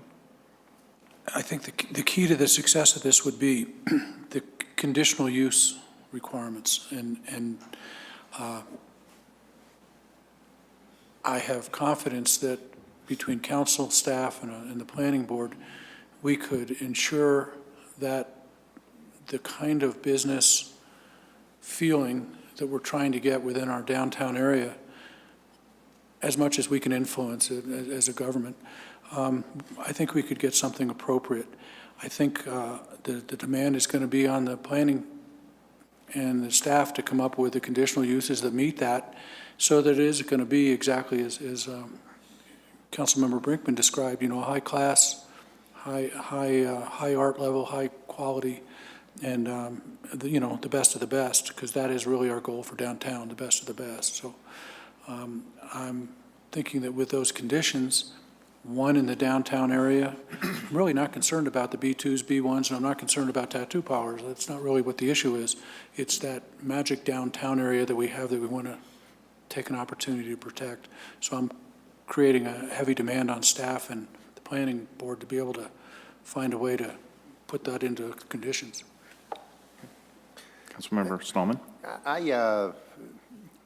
I'm not in violent disagreement with what Councilmember Beckman said. I think, though, what I am going to do is offer up an amendment to exclude the CA district. I understand the issue of, it seems like an unnatural game of Twister trying to put a PDO on top of something to exclude it if it's allowed elsewhere. And my sense would be that, I also agree with Councilmember Brinkman. I think these things have improved over time, but it might be not inconsistent with our approach on other things to sort of say, let's open it up to the B2, B3 to start, and then we can always open it to the CA later for the right reasons if it makes sense to do that. But I'm going to move we exclude the CA from the motion, the CA district. Motion on the table? Second. Okay, with a second. Discussion. Yes. I think if we're going to put it anywhere, CA would be where it should go. If we're going to put it up over on the Broadway area, and allow certain businesses to go on Broadway, but not certain ones to go, say, down in our football area, that's not the right thing to do. That's wrong. If we're going to have it, let's have it. If we're not, let's not. Yeah. Councilmember Stein? Well, Councilmember Solomon used a great term, twister, and that's exactly where I find myself. I support Councilmember Brinkman in her observation about tattoo parlors, and you guys obviously present as being a real quality outfit. We appreciate that. Fortunately, we're not being asked to approve you, but rather you and everyone else who is in your business. And while we'd love to welcome you to downtown, we can't control the market forces. I'm going to support your motion because I would like to make it restrictive to remove the CA, but I note again our earlier conversation that, to use two examples that come to mind and probably more, Penny Robbins or the Valley Feed are not CA, and therefore, so I'm not really sure what it accomplishes. So I think I'm going to come down on the side of being just over the tipping point of where the two other Bruces were, in saying I support the use, but we already have the ability to support that use. It's already legal in this town in certain zone districts. I guess I'm just enough of an old curmudgeon and fuddy-duddy that if we've got antiquated zoning, maybe I'm just an antiquated guy, but I'm going to go with the zoning that we have in place as being good. But I'll support your motion in the event that that's where we go. Bill? I'm not going to support the motion, and for a couple of reasons. One is it would be restrictive to about one shop based on that circle. Number two, in our packet of information, the Downtown Merchants Association widely support this, and they think it would be a good addition to downtown, and I think their input on this is important. And secondly, thirdly, I agree with Councilmember Valdez. I think it's great. It's a more ideal place to put that than along Broadway. Councilmember Cole. I appreciate what Councilmember Brinkman said. I think this is either we're ashamed of it and we don't want it any place in the city, or this is a legitimate business that attracts particular people and has good standards. And it would be something possibly to attract some of the students from ACC to come downtown and discover lots of other things. A lot of the students are mighty busy and they don't get to come down at all, but something else that might attract them would be wonderful.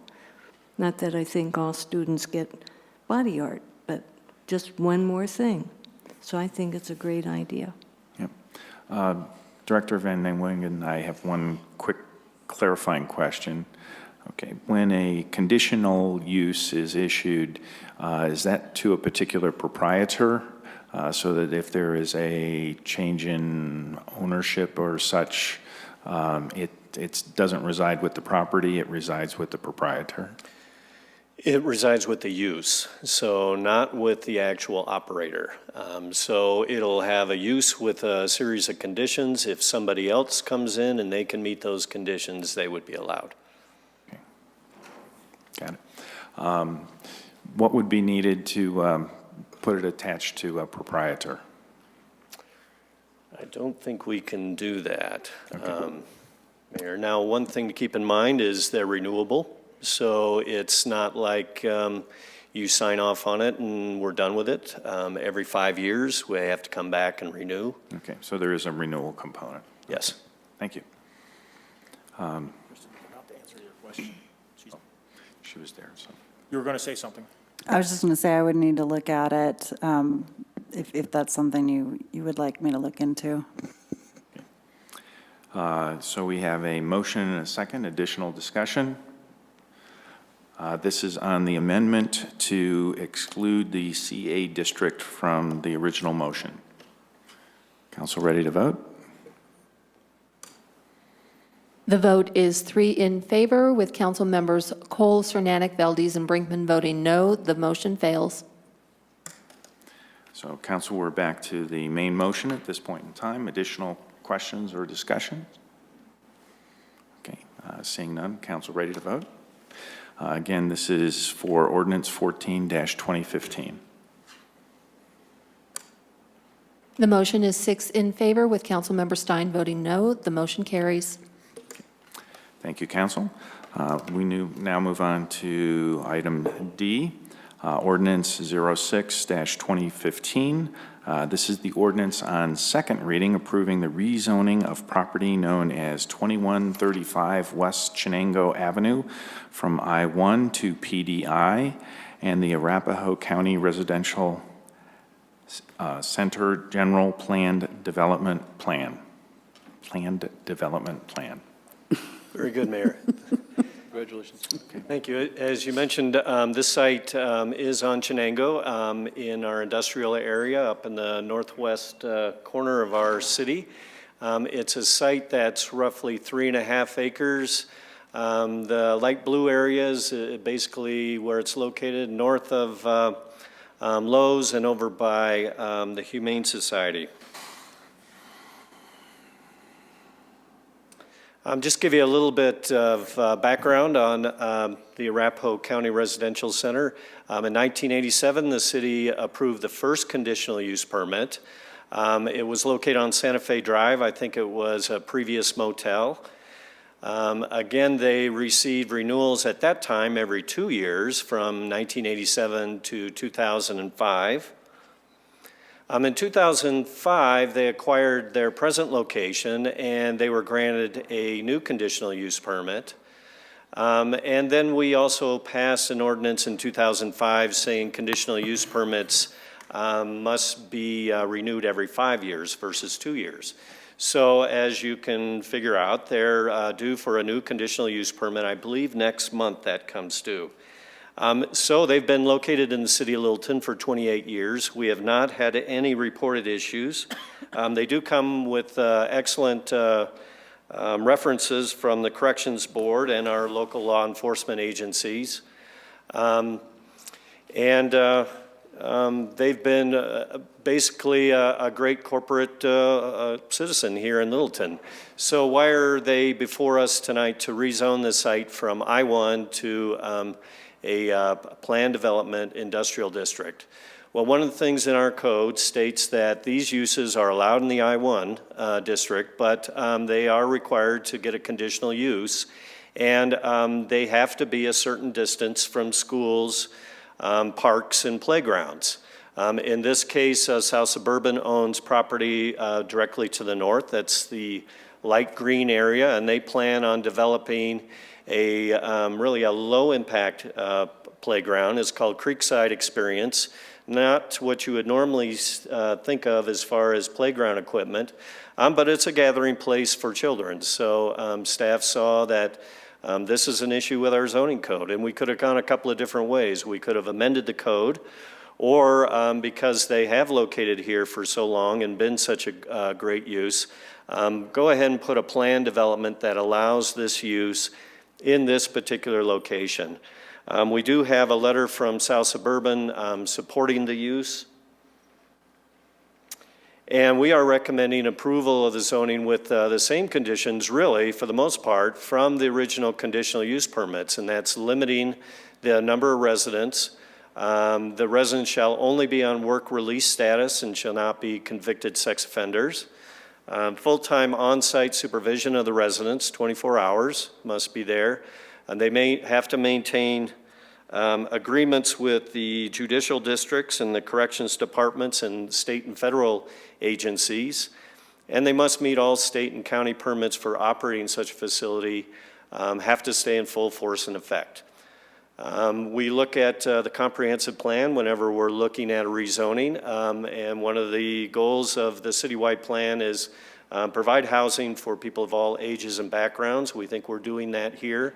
In the Centennial neighborhood, this is located in the industrial district, and for the most part, all the conditions of Centennial neighborhood talks about the retail and the residential neighborhood south of Chenango. So I think it's staff's opinion that there's nothing conflicting in this use with the Centennial neighborhood plan.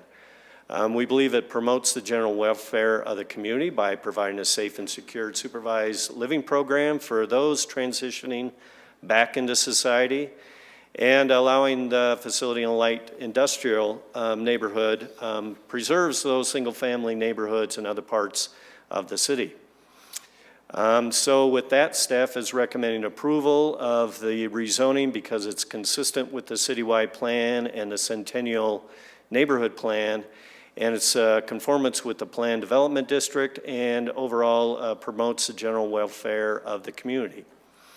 On January 12th, the Planning Board also recommended approval of the rezoning by a vote of 4-2. So I'd be happy to answer any questions the council may have. Council? Councilmember Beckman? Glenn, is there a requirement in the conditional use that the facility is not accessible 360 degrees? In other words, there's a fence or a limitation or something around the backs, which would then be bordering the park area as it exists today? And if the answer is no, I'm wondering if a prudent thing to do might be to put a conditional use in there which requires some form of identifiable buffer to that space. And I just want to add, their record is very good. They run a tight ship, and they have not been a challenge for the community.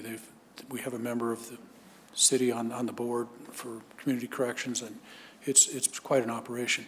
But I'm just wondering if prudent-wise, conditional use, buffer kind of thing. Councilmember Beckman, no, in the PD there is not a fencing requirement that I'm familiar with, but it could be added. That would be something you could put on the plan development. Okay. Councilmember Valdez? Reading the information, it's a woman's facility, but I don't remember anything saying it will remain a woman's facility. Correct. Right. We don't have any guarantee of that. We can put that in? Based on advice from me, I would say no, you should not do that. Based on what again? Based on legal advice, I do not think you should do that. Fair housing. Well, fair housing, the federal government allows you to do age discrimination and allows you to do a lot of discrimination. Why can't we discriminate this to just a woman's facility? I mean, my understanding of fair housing is gender is not one of those things you can discriminate against. Certainly there are provisions for senior housing. That's one of those areas where there can be some discrimination, but I don't believe from gender. I would still like to see something in there that says that this will remain a woman's facility. That's been part of the success of this operation for many years. I think that they should commit to us that it's going to remain that. Right, and I think certainly talking to the purveyors, they said that's certainly their intent. They don't see it changing. It's just we can't, we're not recommending that be part of the plan development. So if it comes back in 5 years and they've allowed men, we can always say no. In this case, it would not come before you in 5 years. You're actually approving the zoning. So this would be an allowed use. It would not be a conditional use. They do come back every so many years though, right? That's been the history, but this is gonna- moving from the conditional does away- use to a zoning. Oh, so it does away with that requirement. Right. Okay, thank you. Other council on this? This very much is a transitional housing component that folks are in a work release environment. So, and with that, there's no other comments. This is a public hearing looking for the roster. Do I have that one? Oh, yes, I do. I have the roster. So no one's on the roster. Open the public hearing at 8:25. Would anyone like to comment?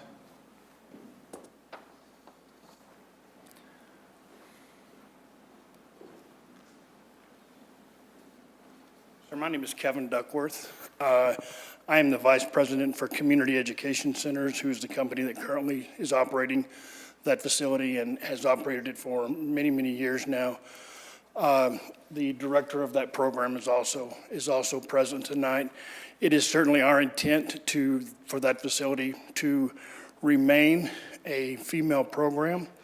I've been in corrections for almost 30 years. I've never heard of anybody saying that it was discrimination to say that you could only have one specific gender in a community corrections facility. It's just the opposite of that.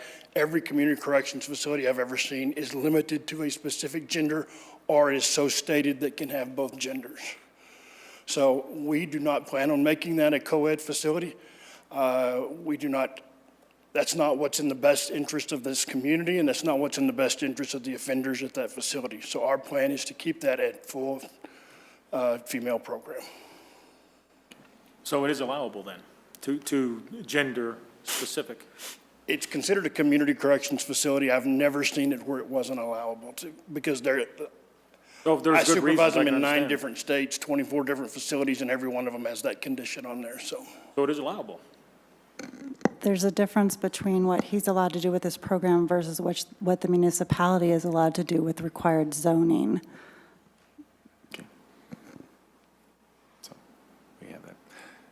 Any other comments, Kevin? No. Okay, thank you. Thank you. Thanks, Kevin. Thank you. Anyone else care to comment? Okay, seeing none, we'll close the public hearing at 8:27 p.m. And with that, council looking for a motion. I move to approve on second reading the ordinance approving the rezoning of property known as 2135 West Shenango Avenue from I-1 Light Industrial to PD I Plan Development Industrial District and the Arapahoe County Residential Center General Plan Development Plan. Second. Okay, council, we have a motion and a second. Additional discussion? Okay, seeing none. Again, this is on ordinance 06-2015. Council ready to vote? The vote is unanimous. The motion carries. Thank you, council. We move on to item E, which is ordinance 15-2015. Ordinance on second reading authorizing the transfer of ownership of open space properties known as the Olson property and the West Bellevue Trailhead property to the South Suburban Park and Recreation District. Man, you look short tonight, Director Bloston.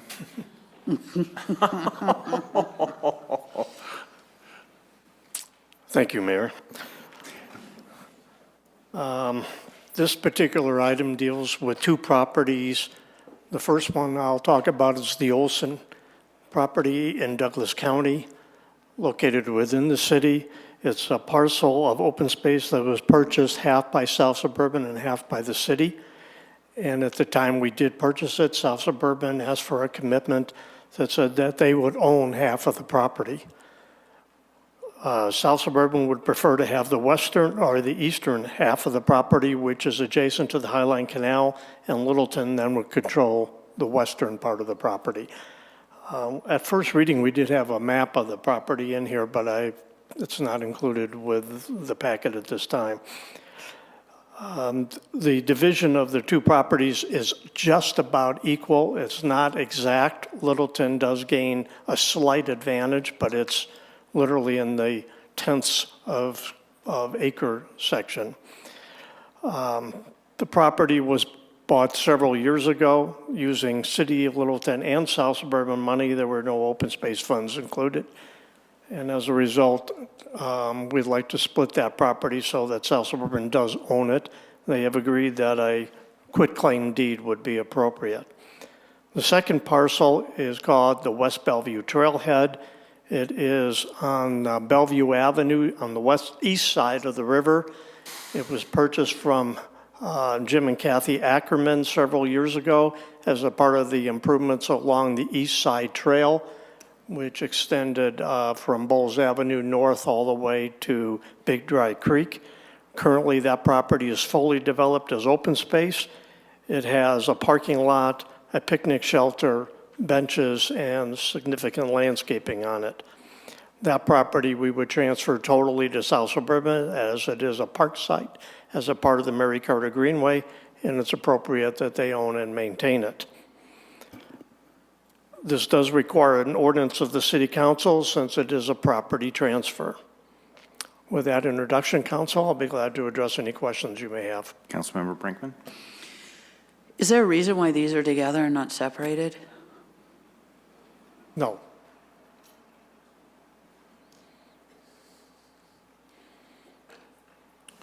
I would suggest that we split them. Okay, you're requesting a split, so we can Yeah. do that. Can we discuss them together? Sure.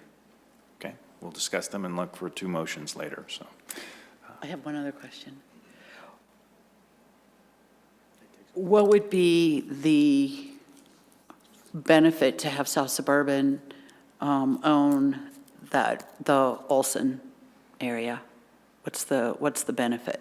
They paid for half of it. If they take the eastern portion adjacent to the canal, it would be very difficult for them to do anything but provide open space and park at that location. If for some reason the city and South Suburban decided to split ways, which is highly unlikely, the only access to the property on the eastern side would be through the city property. As a result, it makes sense for us to own the part adjacent to the street, and they would own the part adjacent to the canal. So other than money, there's no... At the time that their money was accepted for the purchase of the land, there was discussion that they would take over half of the ownership. But when we closed on the property, the city purchased all of it using their money and city money. So the title rests with the name of the city entirely. Is the property that the east property, does that contain the home? No. Where's the home? The homes are gone. There were 3 homes on the property. And Were they on that east property? The homes were actually, no, the homes were mostly on the west. There was one house that had been there for quite a while, the original home, that did extend into the east property. And the other 2 homes were on the west side. Okay.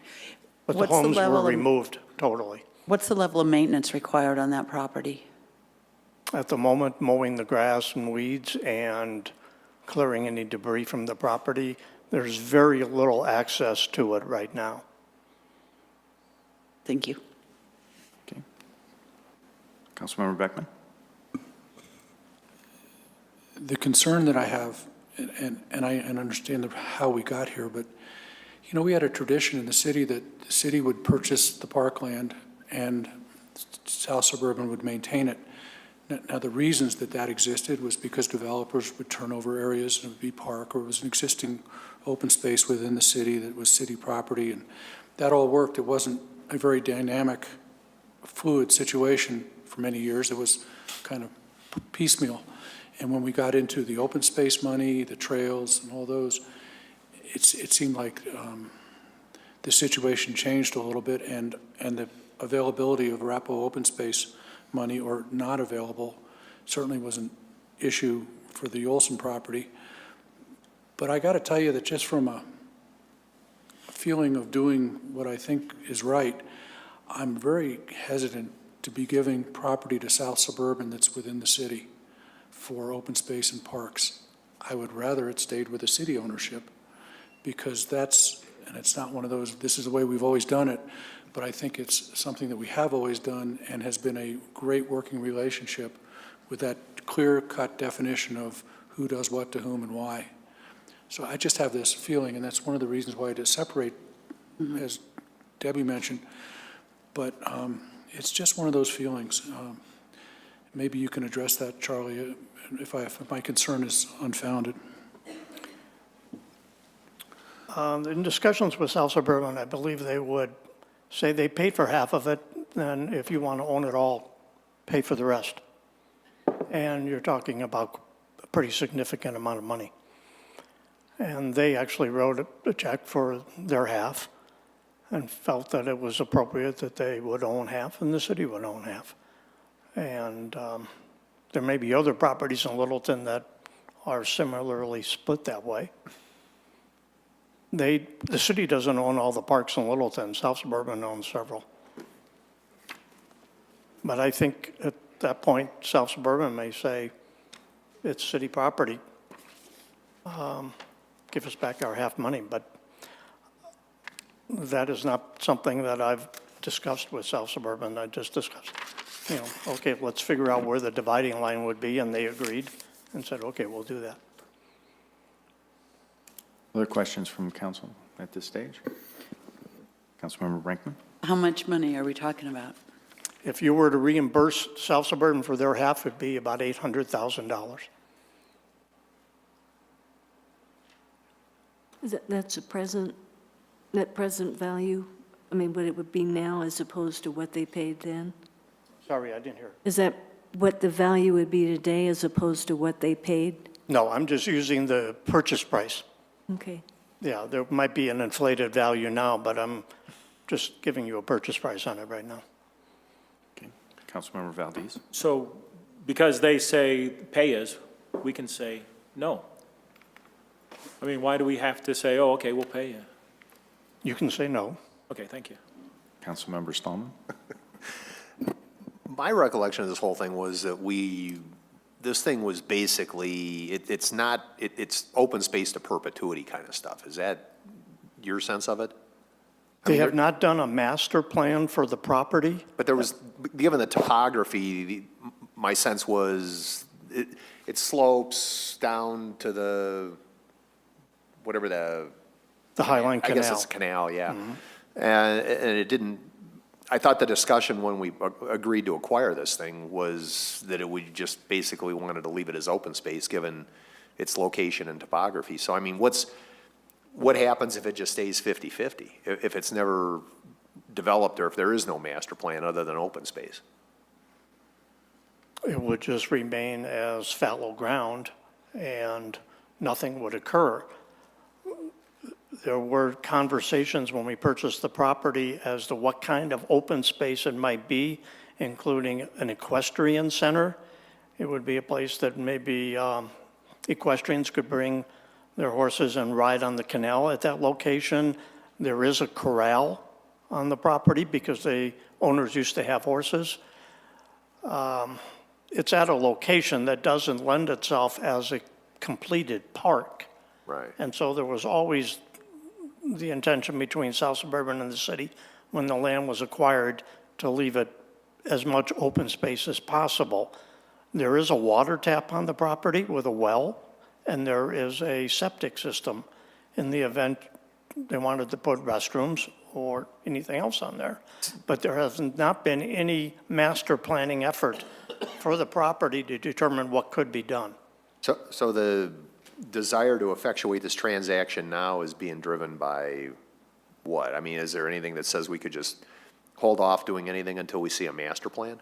Well, the interest from them, and I'll speak as best I can, but there isn't anybody from South Suburban here at the time, that, they put a whole lot of money into this acquisition and they have no ownership value in it.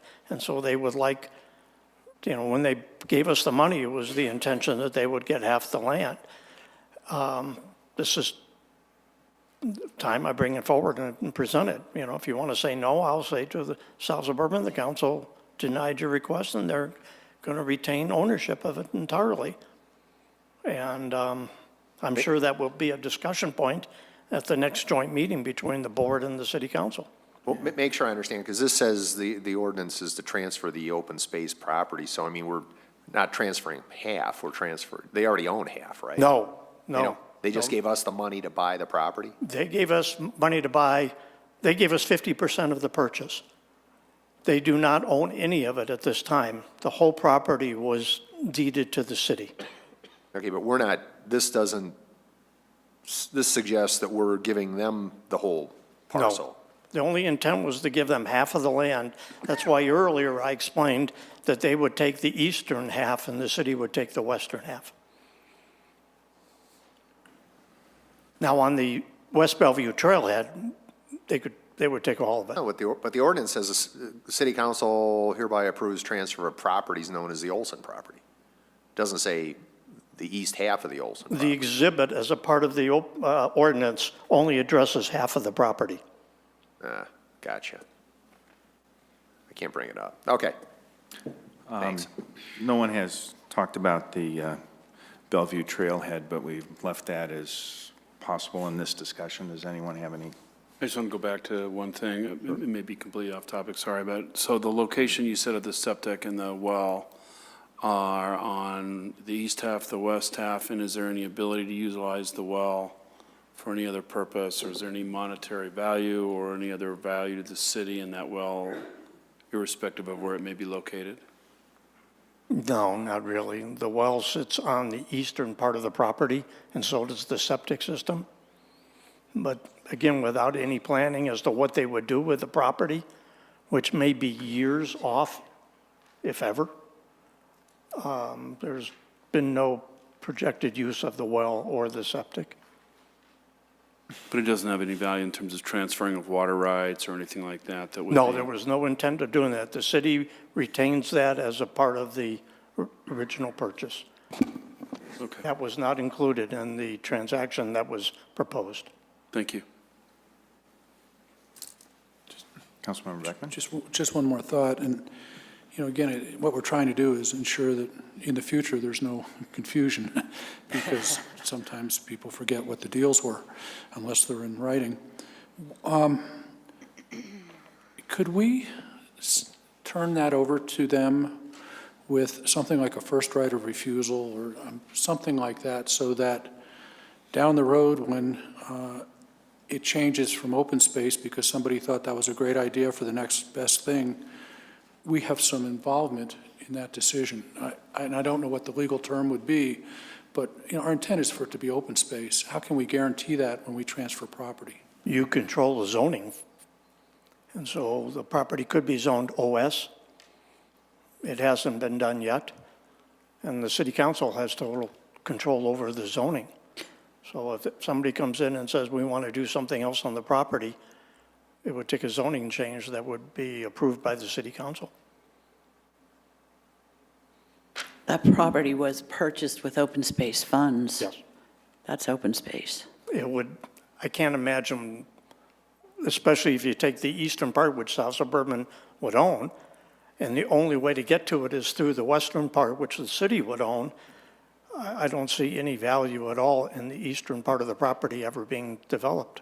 It'd be incredibly difficult to do that. And as Councilman Stallman mentioned, the slope on the eastern side of that property is pretty severe going down to the canal. It's not a good parcel of land for development on the eastern side. It would be extremely difficult. I'm going to make one comment and then go to public hearing. I'm troubled with some of the discussion in that at the time of purchase, it would have been a great time to say, hey, the city wants to own it and we're going to use our money, be it open space allocation or whatever, to make that purchase. However, at the time of purchase, we did have an understanding. The city had an understanding. Now, maybe it wasn't in writing, but the city had an understanding that the property would be split. As far as the timing, I did mention that Director Bloston is a little short at this point in time, and there may be some institutional memory items that we're looking at the repository for that. So I will just make those comments in all good intentions with that.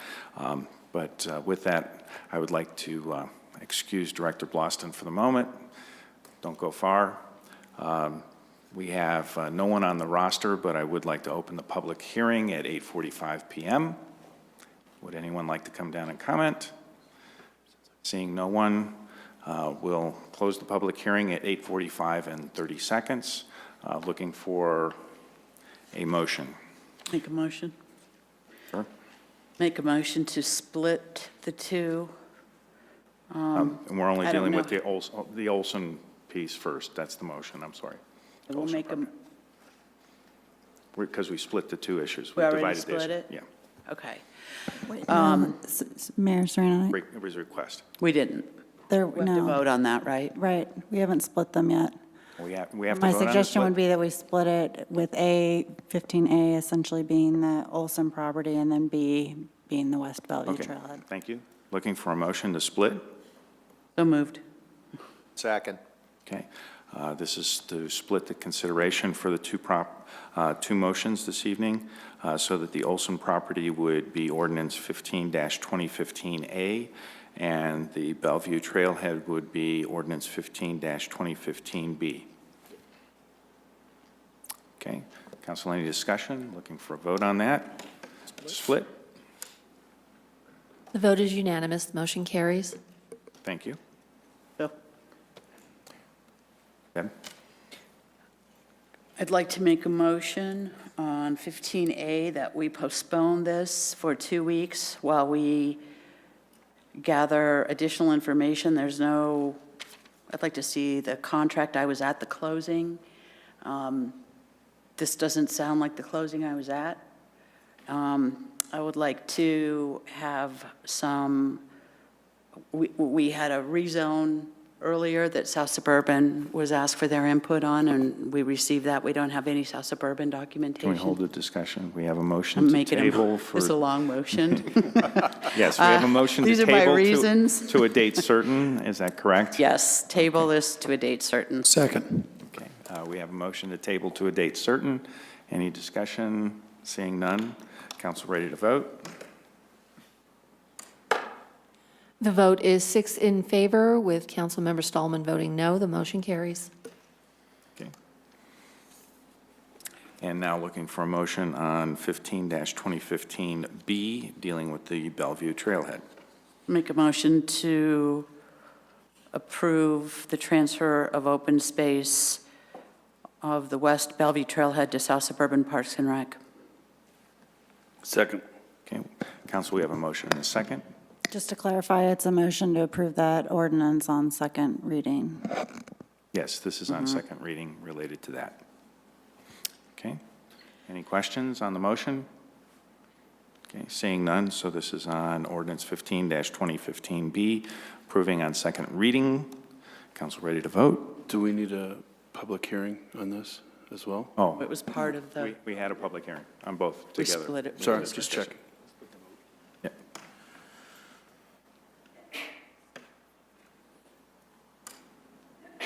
The vote is unanimous. The motion carries. Okay. Thank you, Council. Make a motion. Council, we have a I'd break. like to adjourn for about 10 minutes to take a biological break. for those that may need it. So at 8:49 to 8:59.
Okay, council, we're going to reconvene at the moment. So, Others were, though.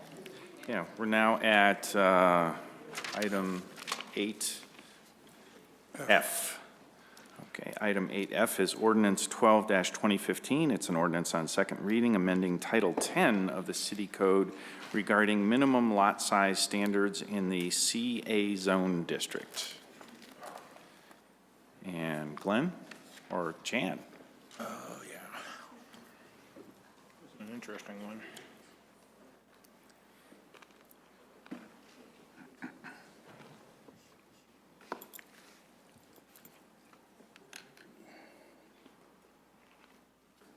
Good evening, council. I'm presenting you the ordinance, proposed ordinance that's amending Title 10 of the City Code regarding the minimum lot size standards in the CA Zone District. As we've discussed earlier tonight, the CA Central Area Multiple Use District is the downtown business district. It promotes a mix of residential, retail, service, office, amusements, and associated commercial and business uses, and it also allows high-density residential and commercial development.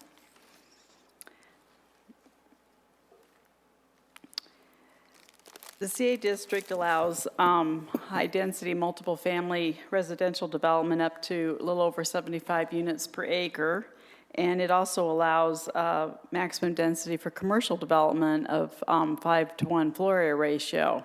However, it is a little more restrictive on the density for the lower density type residential development, such as single-family detached.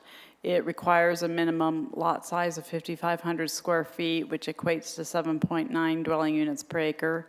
And for single-family attached, which is typically a duplex or triplex, it requires a minimum lot size of 3,250 square feet, which equates to 13.4 dwelling units per acre. For multiple family development, which we look at here as in the CA district, is 4 more units, typically a fourplex up to more of apartment or condominium type development. The minimum lot size requirement is 575 square feet, which is 75.75 dwelling units per acre. The CA district also actually allows that density to be increased up to 100 units per acre if it's approved under a plan development overlay. The property owners in downtown, there's some property owners downtown that have purchased lots and are redeveloping them into duplexes and triplexes.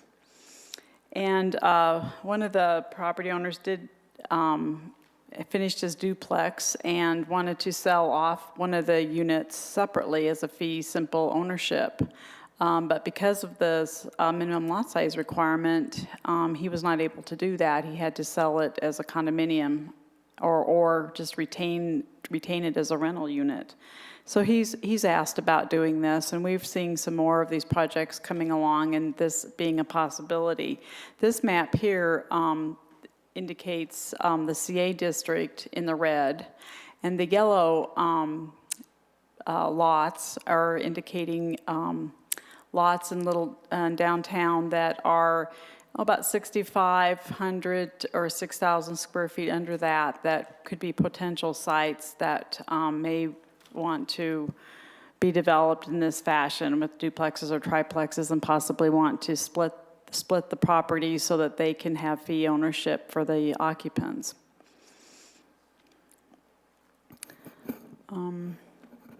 We looked at this request and believed that the restriction was a little unreasonable since the physical development of the property would still have the same impacts. They wouldn't be any different physically or impact-wise as to whether, it was a duplex that was owned by one owner that rented it out as 2 units, or if it were 2 separate lots with 2 different owners. The density isn't being increased, the impacts aren't being changed. This request is mainly to allow actually, an increase in home ownership downtown rather than rental duplexes and triplexes. So the proposed ordinance is to basically eliminate the separate lot size standard for the single-family attached, the duplex or triplex, and just to include it in with the multiple family requirement of 575 square feet. That also actually is consistent with our current code definition for multiple family, which in Chapter 1 of the zoning ordinance, multiple family residential is defined as 2 or more units. So that is the proposal for this change. We looked at the downtown neighborhood plan in considering this ordinance. Land use policy 6 in this plan states that downtown should support a diverse mix of housing options for residents of all ages, incomes, abilities, and family structures. The implementation of Land Use Policy 6 in the downtown plan states that review the relevant city rules and regulations for their possible effect on achieving a mix of housing options and revise the rules and regulations to eliminate barriers to achieving this and to include provisions that would encourage us. And staff feels that this ordinance change would provide this implementation. On January 26th, the Planning Board voted 5-2, recommending approval of this proposed ordinance. In the staff findings, the proposed amendment is consistent with the city's comprehensive plan in that it supports and implements Land Use Policy 6 of the Downtown Neighborhood Plan. It does not increase the allowed density, but will allow more home ownership in the downtown area. And it promotes the general welfare of the community.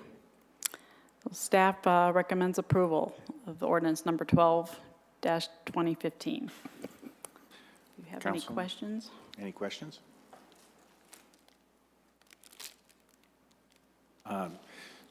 Jan, with regard the 2 planning board members that didn't, and the staff notes, it said that they were looking for additional study. Did they mention anything particular they were interested in studying? They just mentioned that I guess they had concerns about it being combined, the duplexes and triplexes being combined with the larger multifamily with the 575 square foot lot, minimum lot size. I think they wanted some more analysis done, but they weren't real specific other than that. They just, I think they were concerned about somebody being able to actually, get a smaller piece of property, like 1,100 or 1,200 square feet, and then divide it into 2 575 square foot lots. But, I tried to explain to them I didn't think that would be an issue because you physically would still need to provide the required amount of open space and parking for the units as well. So, but.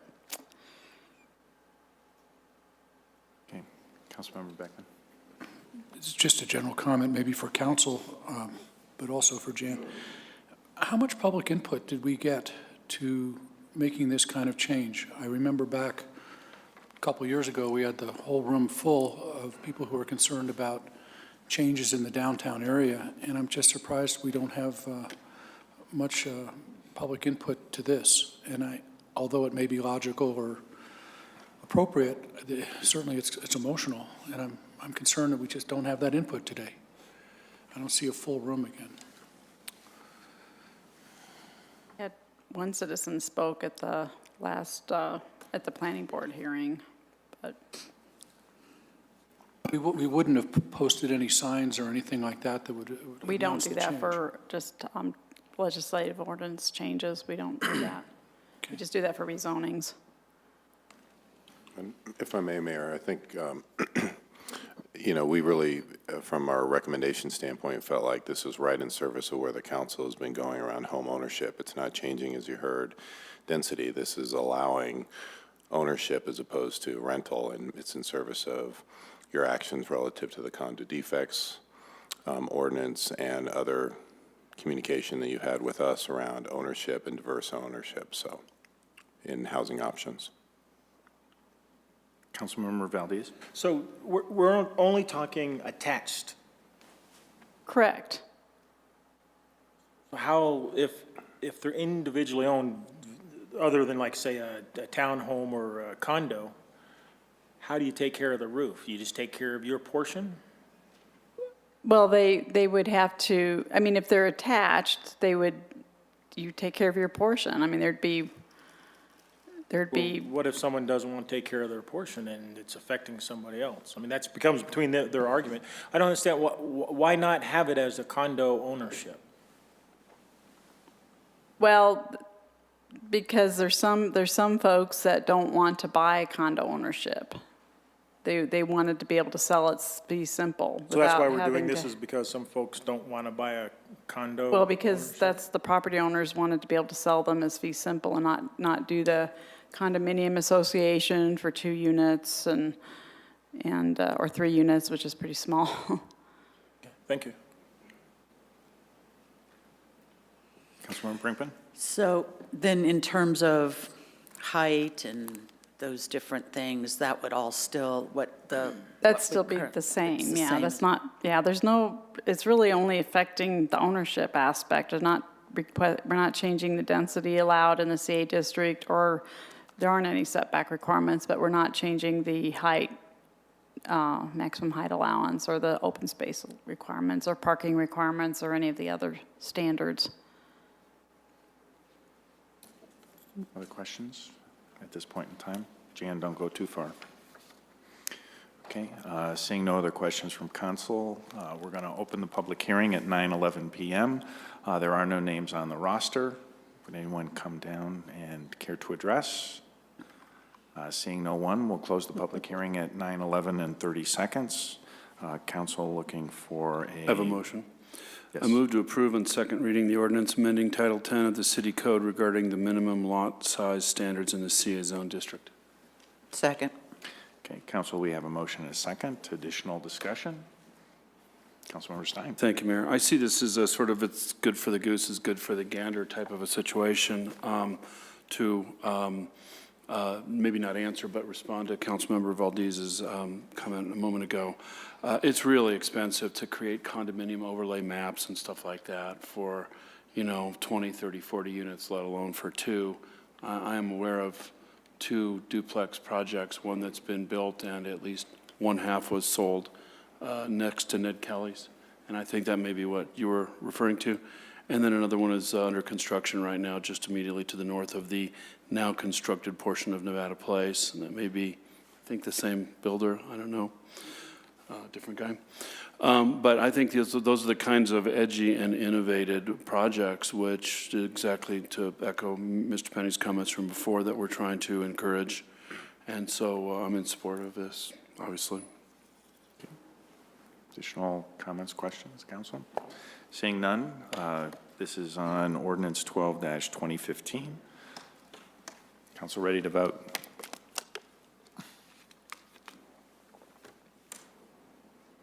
The vote is 5 in favor, with council members Cole and Valdez voting no. The motion carries.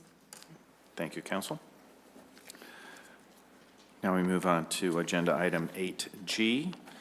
This is ordinance 13-2015, which is an ordinance on second reading to change the name of East Fremont Avenue in Littleton Village to East Fremont Place. And Jan? Well, I don't have a PowerPoint for this one, so I'll just tell you. I'll keep this short. On July 1st, 2014, City Council approved the final plat for Littleton Village, which included the street names. And after that final plat was recorded, it was brought to planning staff's attention, I think possibly the fire department, that in the same 100 block east of Fremont, there's East Fremont Avenue, and that there's West Fremont Avenue on the other side of Broadway, and immediately where the existing signal is, the new street going east of Broadway was going to be East Fremont Avenue. Well, it's brought to our attention that in the same 100 block where the residential development's going to be in Littleton Village, there is East Fremont Avenue a few blocks north in the city of Centennial. So that would cause great confusion. So we're recommending this ordinance, which will change the platted street name of East Fremont Avenue in Littleton Village, which has not been built yet. It's close, but not built, to East Fremont Place. And we recommend that approval so that there won't be any confusion with emergency responding to that, so. Council, any questions? Jan, the one thing, just to appease folks a little bit, is at least I noticed there's a vast number of places where we have streets and places and circles that may share the same names. Not quite as many as Peachtree in Atlanta, but we do have a number that are out there. Well, there's a development right across the street, not too far from there, that's got a Coma Place, a Coma Avenue, a Coma Way. That's the only name of the street in the whole place, so I know. Yes, and when I walk those streets, I get confused sometimes. So with that, any other questions from council? Councilmember Beckman? When you do that, Jan, who determines the house numbers? Well, one of our planners who does the zoning, Pam Hall, she actually works with Roger Peterson, our mapping technician in the Public Works Department, to do the address assigning, but they also refer that and work with dispatch, with both fire and police dispatch, to get those approved. This is actually kind of how this, when she started to do the addressing, this is when this error was discovered, so. And that was through, we work with dispatch and everything to make sure that those are all correct, so. Thank you, because there's a sequencing that would fit different than Fremont Avenue, which would make it a place. And I'm glad dispatch caught that, because it would really affect 911. Right. Okay, thank you. Thank you, council. Seeing no questions, we do have a public hearing on this. We'll open the public hearing at 9:16 p.m. Would anyone like to come down and address? Seeing no one come forward, we'll close the public hearing at 9:16 and 30 seconds. Council looking for a motion? I move to approve on second reading the ordinance changing the name of East Fremont Avenue in Littleton Village to East Fremont Place. Second. Okay, council, we have a motion and a second. Ready to vote? And again, this is on ordinance 13-2015. The vote is unanimous. The motion carries. Thank you.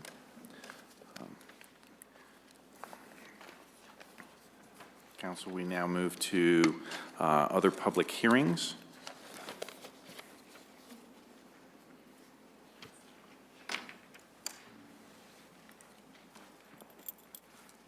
And this is for, first up is item 10A, which is Resolution -12, 2015. This is a resolution approving a substantial modification to the Santa Fe Urban Renewal Plan. Executive Director Reese.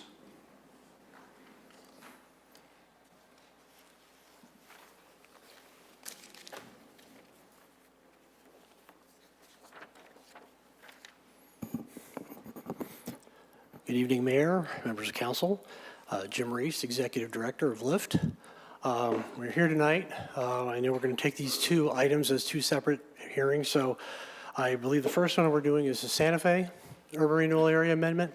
And why we're back tonight is when the original Santa Fe Urban Renewal Plan was approved, council approved the plan with a TIF Area 1 in there, and the TIF Area 1 basically only included a portion of the urban renewal area itself. It was really the area from Mineral Station south. So that was the original plan, and that included just the property tax increment. So what we're asking is to amend the plan tonight to make these consistent with the other two plans that were approved in December, the Littleton Boulevard plan and the North Broadway plan. When council approved those plans, it improved the use of sales and property tax for the entire urban renewal area. So we're asking council to do the same for the Santa Fe urban renewal area as well. I wanted to kind of point out a couple of things in that regard. Still, the plans will require a cooperation agreement between LIFT and City Council for any use of the sales tax per development proposal. Okay, so if we're looking at an individual subdivision, or commercial area, If there is a sales tax component and it's required or it's needed to fill a gap in the pro forma, then that has to come back to City Council, and LIFT has to make the recommendation for a percentage of, with concurrence of city staff, of course, what percentage of the sales tax would be included in the area. So there's a second step is what I'm getting at here. There's no changes to the goals or objectives of the plan. There's no use of eminent domain, as we've talked about in the past, and we're fully in compliance with council's resolution that was passed in August of last year, prohibiting the use of eminent domain in urban renewal areas, so that has not changed. Just want to make that clear. No change in the property boundaries. They're the same as what was presented as part of the original plans. And again, we went through all the steps that are required for a major amendment to the plan. So the LIFT board made a recommendation at their board meeting in December, December the 15th, to recommend to council to amend the plan. There was a public notice and to amend the plan, and Arapahoe County was notified and given a copy of the plan and the revised impact report. And the planning board did find that the plan is in conformance with the comprehensive plan. That happened on the 26th of January. And so we are here tonight for the public hearing. Any questions? Questions from council at this point in time? And Jim, could you just, I know that the state statutes deal with the determination of blight, and there's a survey, and I know that Ann's not here tonight, but my recollection when we're looking at an urban plan area is that determination of blight is basically done through moving through a survey of conditions that are there. Right. And Ann's been before us, and we know that there's a lot of detail that goes into that survey components. And my recollection is 8 of 11 of those deal with elements that are in the public domain, whether it's lighting, traffic, crime, utilities. Sometimes it has to deal with some things like presence of hazardous materials that might bleed over, certainly within a building. It might be a building owner, but outside of that. But most of those items are out there. Now, in your experience, the gap financing is related just to the public improvements that are there. Is that correct? The statute basically says they have to be, and it's kind of not clear, but we do determine that we're public use is what we. So it has to do with those things somewhere that's typically outside of the building. That Obviously, the intent is to cure slum and blight. Right. Yeah. And so when those are done, very often, since they're related to the public domain, those are things that are done. For example, could be street lights installed, or it could be an additional lane, or dealing with access to the property, maybe curb cuts or those components, improvements on lights, movements of utilities to allow for a safe component. So it's, when we're going through the state statutes and dealing with determinations of blight, a lot of those things are not necessarily related to property, but related to things that the city, the county, or the state, or a district might have some responsibility for. Oh, absolutely true, yeah. Yeah. Okay. And those are all included. And so when you do that condition study, conditions can be found in the public right-of-way. Okay. So just wanted to make sure that folks are clear. So, Jerry? If this does not pass, what are the consequences? Then what? Well, in that case, then we would have to come back for a major amendment every time there's a new development project to ask for the inclusion for each one. So it would be considered a major amendment to the plan. So they would come back and for that particular site, starting the 25-year clock, whatever, how many years is that? Sorry, I didn't follow you. So the 25 years, as we have now, the period is 25 years, right, for the TIF Area 1? Right. So as it is approved right now, we have just TIF Area 1, the 25-year clock applies to. Right. If we were to come in with TIF Area 2, say that's north of that area, then there would be a new 25-year clock. Right, that's what I was asking. Okay, cool. Thank you. Councilmember Stallman. Jim, I just want to go through again for the benefit of people who haven't perhaps heard some of this discussion over an extended period of time and with some degree of brevity. But when we go through, when LIFT went through the urban renewal surveys and looked at the properties within the urban renewal zone, the finding of blight conditions in the area is a general representation. It doesn't mean that on any specific property those conditions exist, as I understand it. That's absolutely correct. The Santa Fe area is quite large. It has 80 parcels. And so the statute requires that we find 4 conditions out of the 11 somewhere in that urban renewal area. So not every parcel is going to have it. Some parcels will not have any at all. But it just has to be present within the urban renewal area. And we found 10, by the way. Yeah, and the existence of the conditions basically then mean that property owners within the urban renewal area are eligible to participate in an urban renewal project if they so choose, but they are under no obligation to proceed.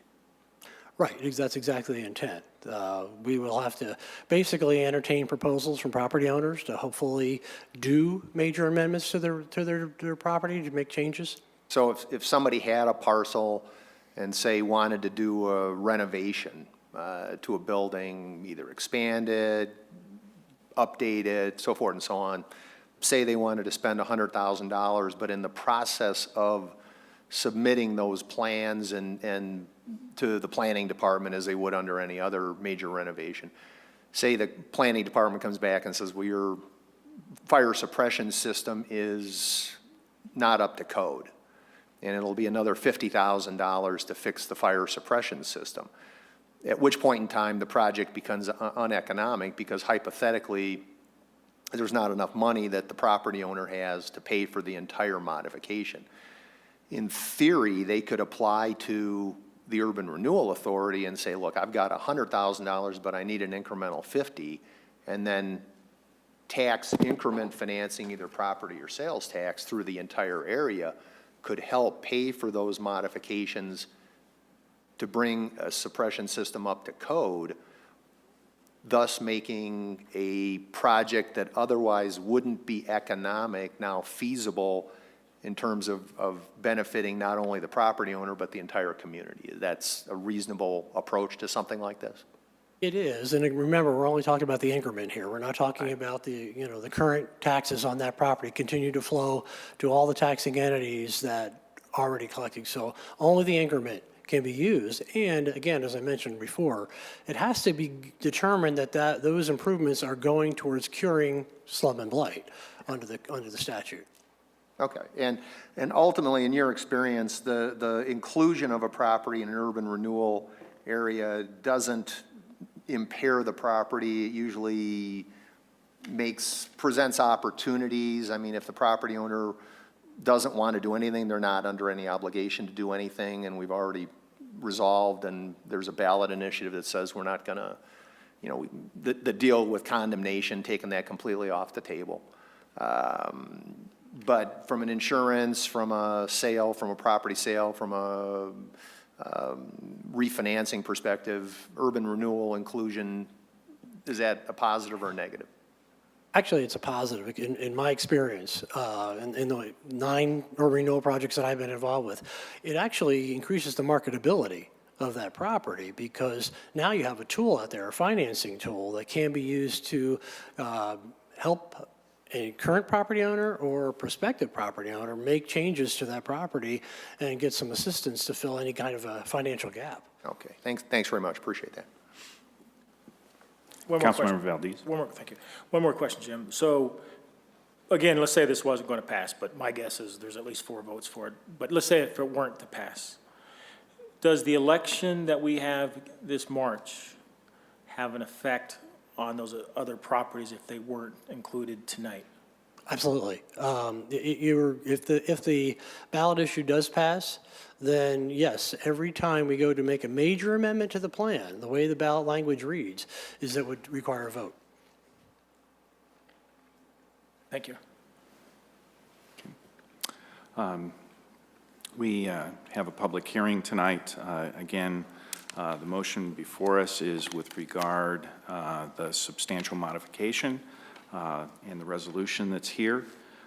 We do have a number of folks that have signed up on the roster this evening. I'm going to call two names. So first will be the first person, and then the other will be a notification of on deck. So if we could. And first. Mr. Mayor, I had my hand up. You probably didn't see it. So should I wait until after this to ask a question? Do you have a question? I didn't see it. I'm sorry. Yeah. So, Jim? Yeah. Doesn't change my instructions, but all right. that's it. So I'm meaning this as a friendly question, but it's probably going to not sound that way. This is about Section 2, Part D, that says Lyft or the City of Littleton will adequately finance any additional county infrastructure and services required to serve development in the urban renewal area during the applicable tax increment financing periods as set forth by statutes. So I can appreciate if Lyft's going to do that, but how do we commit the city to doing that? I'm not here to speak for the city, but I can speak for Lyft. So if there are tax increments generated from a development, specific development,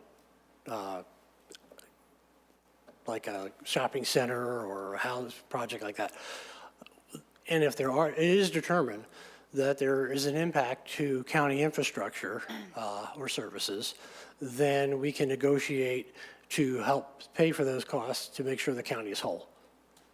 So maybe city manager wants to, or somebody else wants to answer this. How do we obligate the city to pay for that?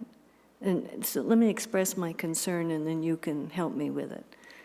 So if we have successful urban renewal project bringing in money, that means somebody's spending their tax revenue in that project, and that money's going to Lyft to repay expenses, write the bonds, and so forth. That's right? You're right, right? yeah. Right? I'm following you, yeah. Okay. So I'm thinking if there's a really nice project, let's say over there is the development and the rest of this is Littleton, people aren't spending money here, so our revenue is being shifted. I mean, we're going to have more revenue, but it's being shifted. So where are we getting the city revenue to pay for things when it says Lyft or the city will pay? I'm sort of following. Let me kind of address it this way, in that when we negotiate a redevelopment agreement between Lyft and a developer or property owner, and it's determined, there are certain public improvements, whether they're county or city or whatever, but there's public improvements required for that development. That developer owner will be required to make those improvements. Okay, so that's going to be through the entitlement process, if you will. Okay, so those requirements are going to be made by the city. Now, the developer has to pay. How we finance those could be either from the developer's pocket, to simple requirement that they have to do those improvements, or if there's a substantial gap in the financing of this, then that's where the tax increments can come in to help finance those improvements. Well, I hear that, but this says Lyft or the City of Littleton. If we didn't have the City of Littleton in there, I wouldn't have a concern.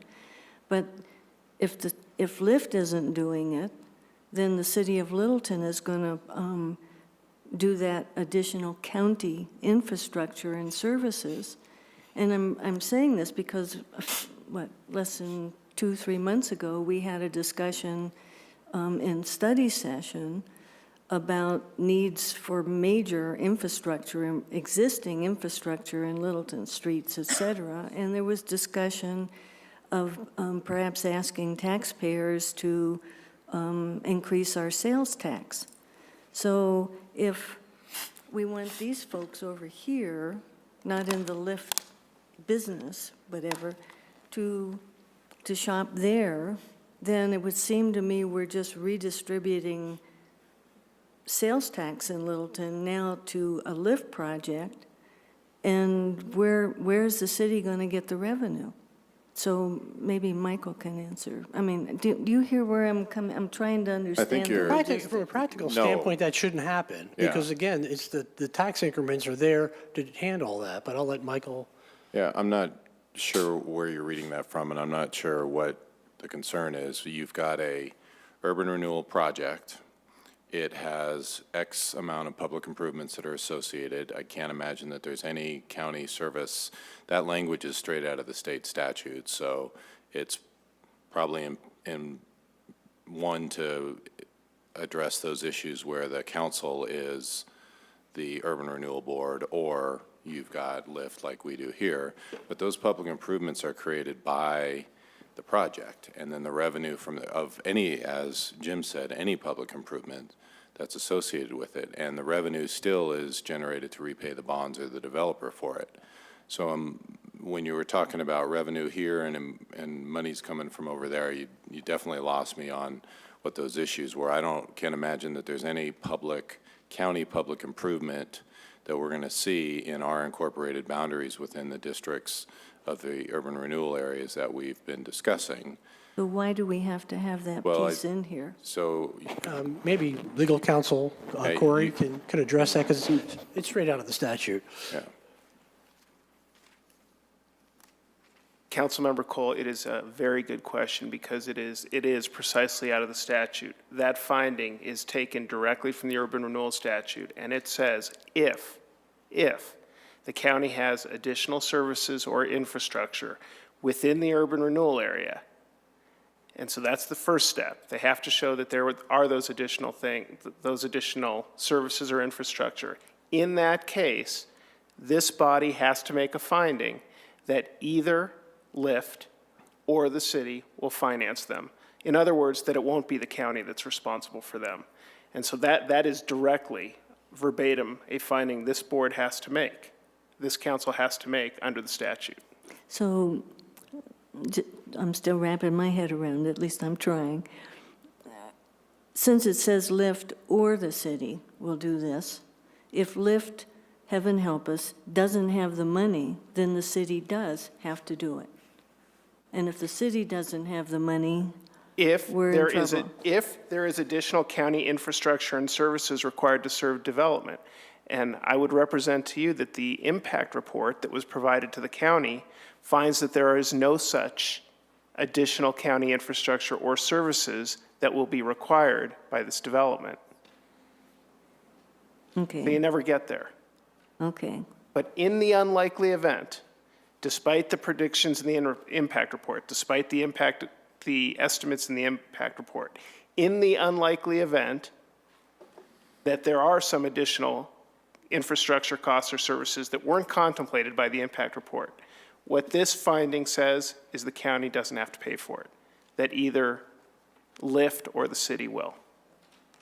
And it's a finding you're required to make as a matter of law. If you don't believe that you can make the finding, then you should vote no.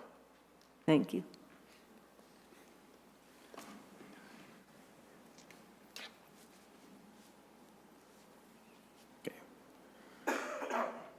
One's hands. Okay, I want to make sure this time. I got some I can wait for. So, any additional questions? Councilmember Stallman? No. Okay.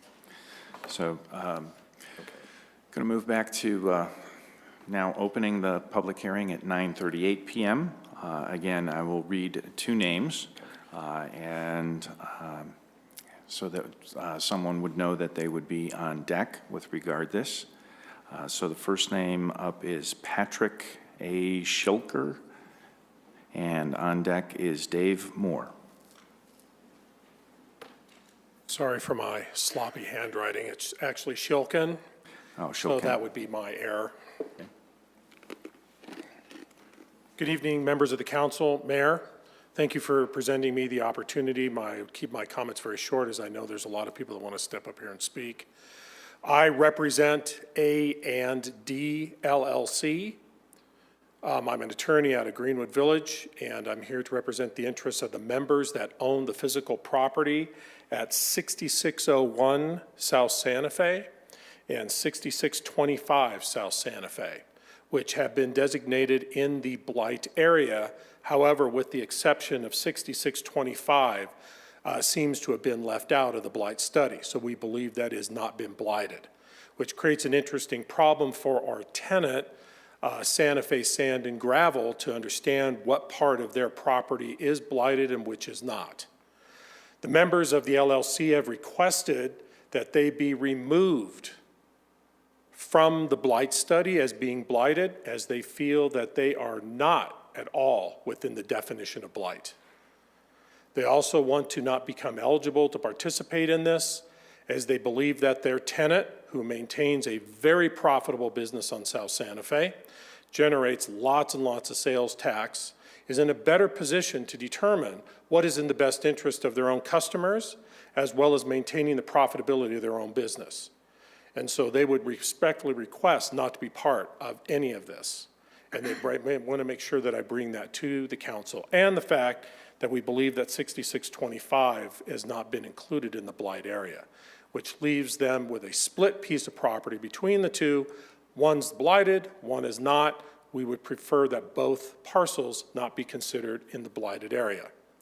Finally, in looking at the resolution that you all are proposed, it says here under 2I, the principal purpose of the substantial modification of the plan is to facilitate redevelopment and in order to eliminate or prevent the spread of physically blighted areas. Again, my clients do not believe that their land is physically blighted in any way. They believe that the tenants, Santa Fe Sand and Gravel, have maintained it consistent with the terms of the lease, terms with any sort of zoning or ordinances that would then possibly eliminate them from that designation. So, in conclusion, I would add that we find some way to facilitate that removal, finding that Santa Fe Sand and Gravel's area has been arbitrarily and capriciously designated as a blighted area, which it is not. And we find some way to be able to remove them from that, as well as participating in the urban renewal plan. Thank you for your time. Mr. Shilkin, can I Yes. just ask a question? In working with your client, are they aware that 8 of the 11 survey conditions don't necessarily exist on the property, but may be items associated with the property, particularly traffic or access? They are aware of that, and their request would be, if that is in fact the case, then blight Santa Fe, not their property. That's not an option, though. It's not private. Thank you. There, so thank you. Thank you. Okay. Dave Moore, and then Ashley Moore. Good evening. Dave Moore, I own Santa Fe Sand and Gravel, president of it, and then also... And thank you for having a business here. and also A&D LLC. We are asking to be removed from the blight study. As they pointed out that the blight study is a general area, but if you look on the maps, it's speckled. Some areas are blighted and some areas are not. And other companies have come to you guys and also asked to be removed from the blight study. Our reasoning for it is we don't feel we'll need any help from urban renewal. Our company is surviving very well on its own, self-maintaining. It's improving every year as far as aesthetics, being able to service the customers that come into our yard. Our sales have quadrupled, more than quadrupled over the last 10 years, showing that the community approves of us being there. Like I'm keeping it simple. My employees and myself, we've been there, several of us have been there over 20 years, and we're worried, even though they think condemnation is not part of it, we're just looking for all options to protect our business. So by being removed from the blight study, it helps protect our business so we can still be there for a long time and keep growing our business in Littleton. And that's it. Thank you. Thank you. Thanks, Dave. Ashley Moore, then Betty Harris.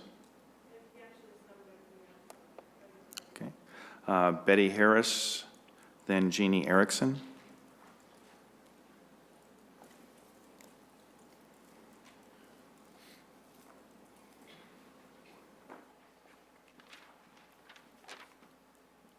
Good evening, I'm Betty Harris. I live in District 2. The new impact report for the Santa Fe plan shows over 600 more apartments or residential units, bringing the total number of apartments that the taxpayers are being asked to subsidize to more than 2,000. But when I read the plan, I realized that you are approving a plan that has not been completely written. The plan says that the TIF areas are described in Appendix E. Now, there either is no Appendix E, or it is being hidden from the citizens because it's missing from the copy available on the website, which we have to assume is the same copy you're working with. If the plan refers to Appendix E, then it must rationally and legally include it, wouldn't you think? I guess this shows that the acorn doesn't fall far from the tree. The LIFT Board approved Littleton Boulevard and North Broadway urban renewal plans before they were written. So now you're approving this substantial modification to the Santa Fe plan before it's finished being written, but perhaps the rush to approve is an attempt to approve before the election on March the 3rd, which leads me to two questions. How does it help the city and the people to approve plans before they're written? And two, who does it help? Thank you. Thank you. Jeannie Erickson and then Carol Brezak.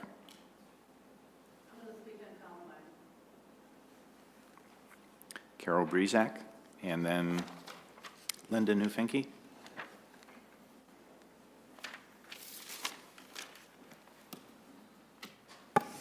I'm Carol Brezak. I live in the 4th District.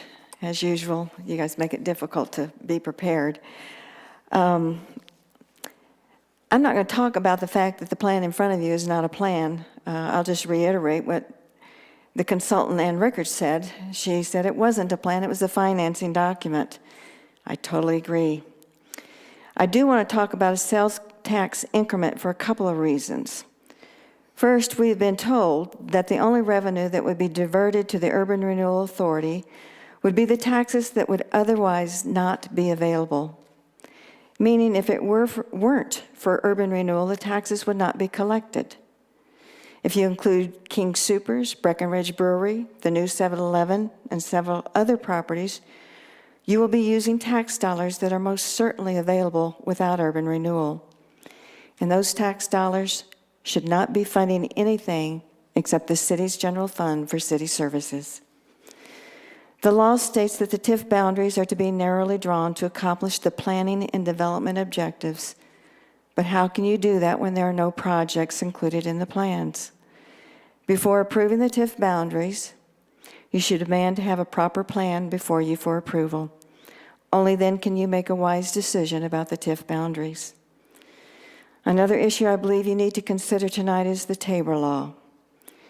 Tabor Law requires elections for the creation of any multiple fiscal year direct or indirect debt incurred by this city or any other financial obligation whatsoever without adequate present cash reserves pledged irrevocably and held for payments in future fiscal years.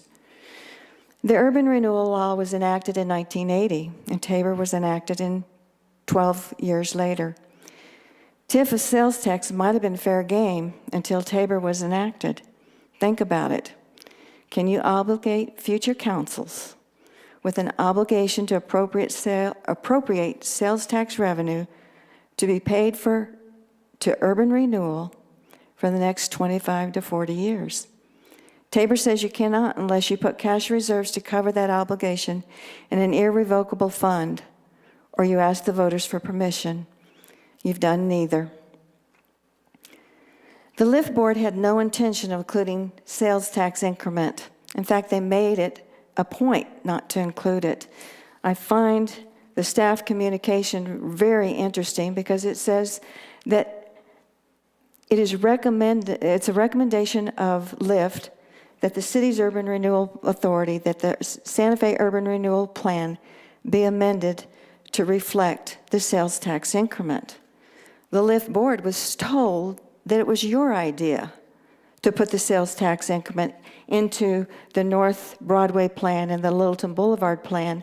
And Jim Taylor told the group it was a result of a discussion here at this board, and that he took the hint that because you approved it for those two plans, that it should be included in these two plans, which is why it was brought forward to you.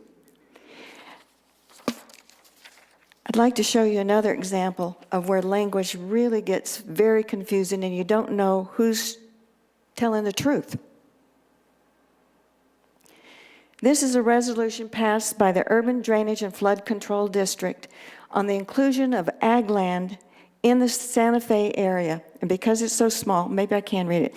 Whereas the city of Littleton and Arapahoe County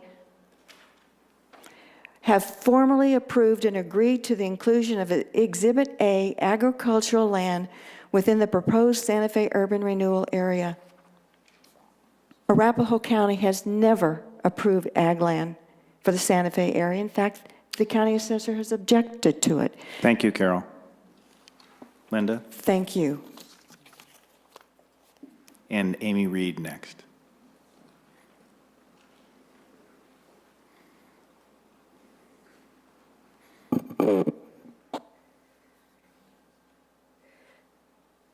Good evening.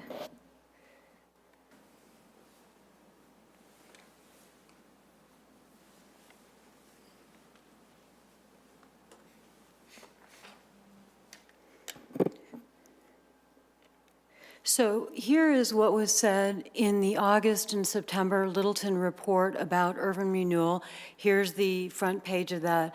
And it says, the initial maps covered large swatches of the commercial areas and includes lands which have been removed, including churches, government buildings, open space, and single-family residential. So what about the Santa Fe plan?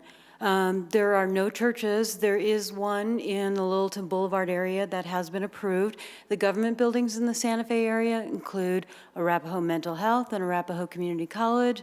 The open space that's included in the Santa Fe Urban Renewal Plan is pretty extensive, and this is just in the Santa Fe North area. You can tell there's CDOT properties, non-governmental entity owners that have 3 properties. You have 2 properties that are owned by the city of Littleton and 1 owned by South Suburban. In the Santa Fe mid-area, you have 4 properties that are owned by South Suburban and 1 that's owned by the city of Littleton, which is Lee Gulch. So, and the single-family residences in the Santa Fe area, you have 2 properties for Santa Fe South, 4 for Santa Fe Mid, and 1 for Santa Fe North. So if you're saying that these were excluded, they clearly weren't. So now I want to talk about some of the legal descriptions.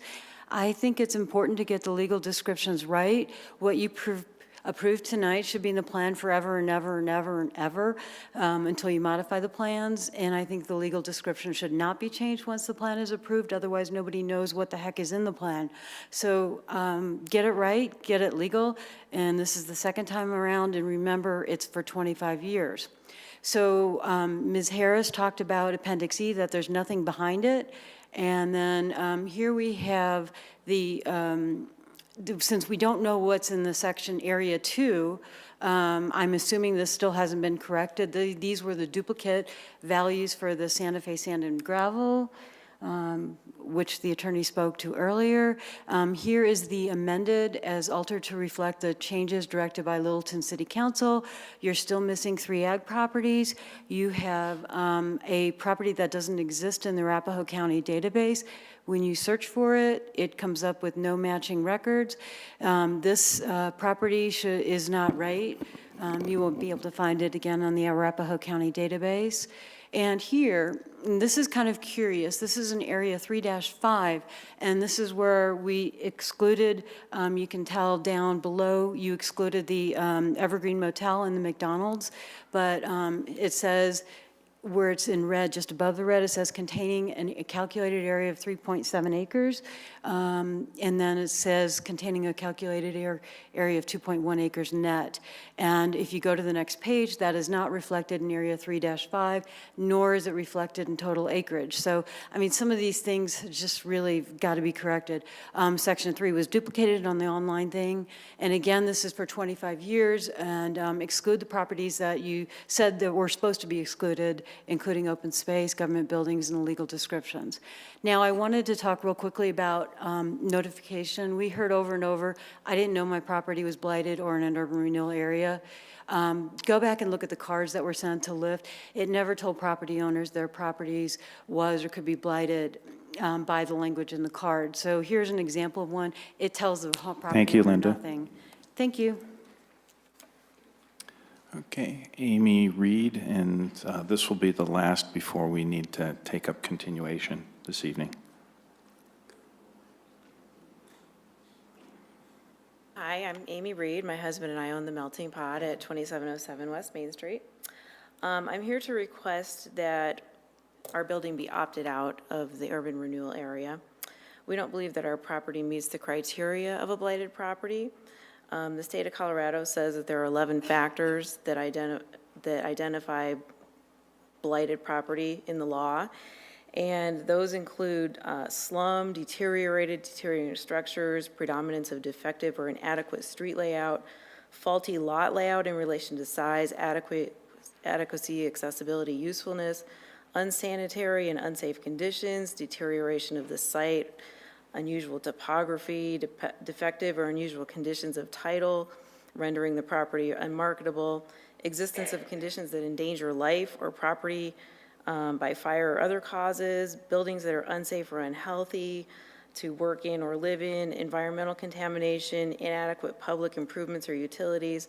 In my opinion, our property doesn't meet any of these criteria.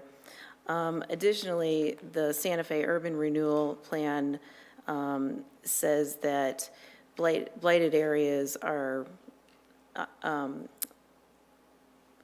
sorry, it says that the renewal area is defined as blighted area.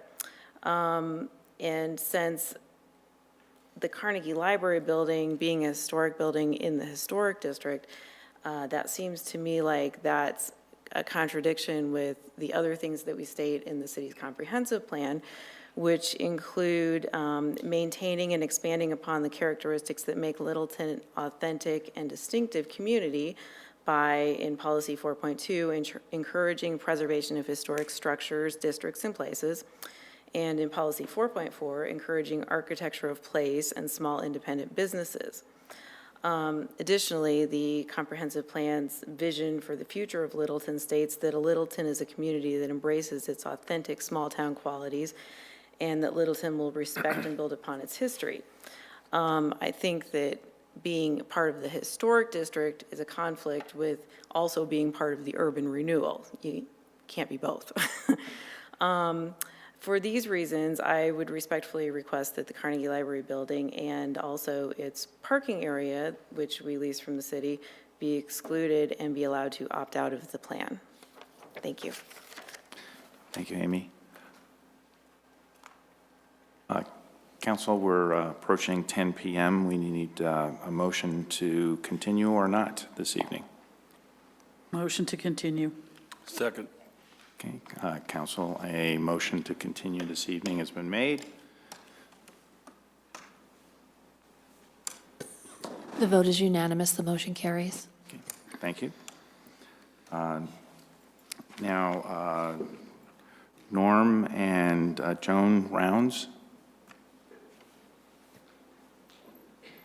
And then Dan Arizumi. Did I get that? Hopefully I got that correct, so. I'm Joan Rounds, and we own the Little House through an investment company that I own called Landmark Investments. Received yesterday, and I received today the notice that my property was blighted by the City Council. I'm quite frankly very insulted, but as I listen to all of this, it's not a surprise. I can't figure out why in the world it would be blighted. But at any rate, I am going to echo what other people have said. I could have just had that attorney for A and B speak for me as well. I respectfully request to be taken off the blighted list, and I respectfully request to have nothing to do with the urban renewal program. As you're fully aware, the property is Richard Little's and built in 1884. It'd be a tragedy and a mistake by the city to call it a blighted property with the way we take care of it. And if you're wanting some sort of access from Santa Fe, that's what the city used to have, and they took it away from us, and now they closed that off. You used to be able to drive through. So if that's a problem, you're the ones that took it away, so, you know, it's not my issue anymore. So I would just like you to consider taking my property off of the blighted list, and I do not want to be part of the urban renewal. Thank you. Okay. Thank you, Joan. And then Dan, and then John, you're on deck. Thank you very much, Mayor and members of the City Council. I represent the property owner at 6505 South Santa Fe. His name is Gary Sutton, and Gary also owns Littleton Valley Feed. Gary wrote this letter and requesting that his property be removed from the Santa Fe Urban Renewal Area, and the letter reads as follows. I am the owner of a 4-acre site addressed as 6505 South Santa Fe Drive. The site is zoned agricultural and is currently improved with 2 residences and a steel storage structure that I use in conjunction with my feed business that was known as Valley Feed and Supply in downtown Littleton. I recently sold the downtown Littleton location and will be closing my business on February 20th, 2015. I am retiring to devote all my time to cattle ranching in Douglas County. I want to sell my 4-acre property as soon as possible so I can retire to my ranch. In 2014, I have received several unsolicited offers, there was 2 in particular, to buy my 4-acre site, and I had been in active negotiations with the Denver Seminary to sell my property. The cloud of uncertainty caused by the inclusion of my property in the Santa Fe Urban Renewal Area has hampered my efforts to quickly sell my property. I formally request that my property be excluded from the Santa Fe Urban Renewal Area in order to better facilitate the sale of my property. I respectfully ask that you quickly approve my request for exclusion. Anybody have any questions? No questions? Okay, thank you. Thank you.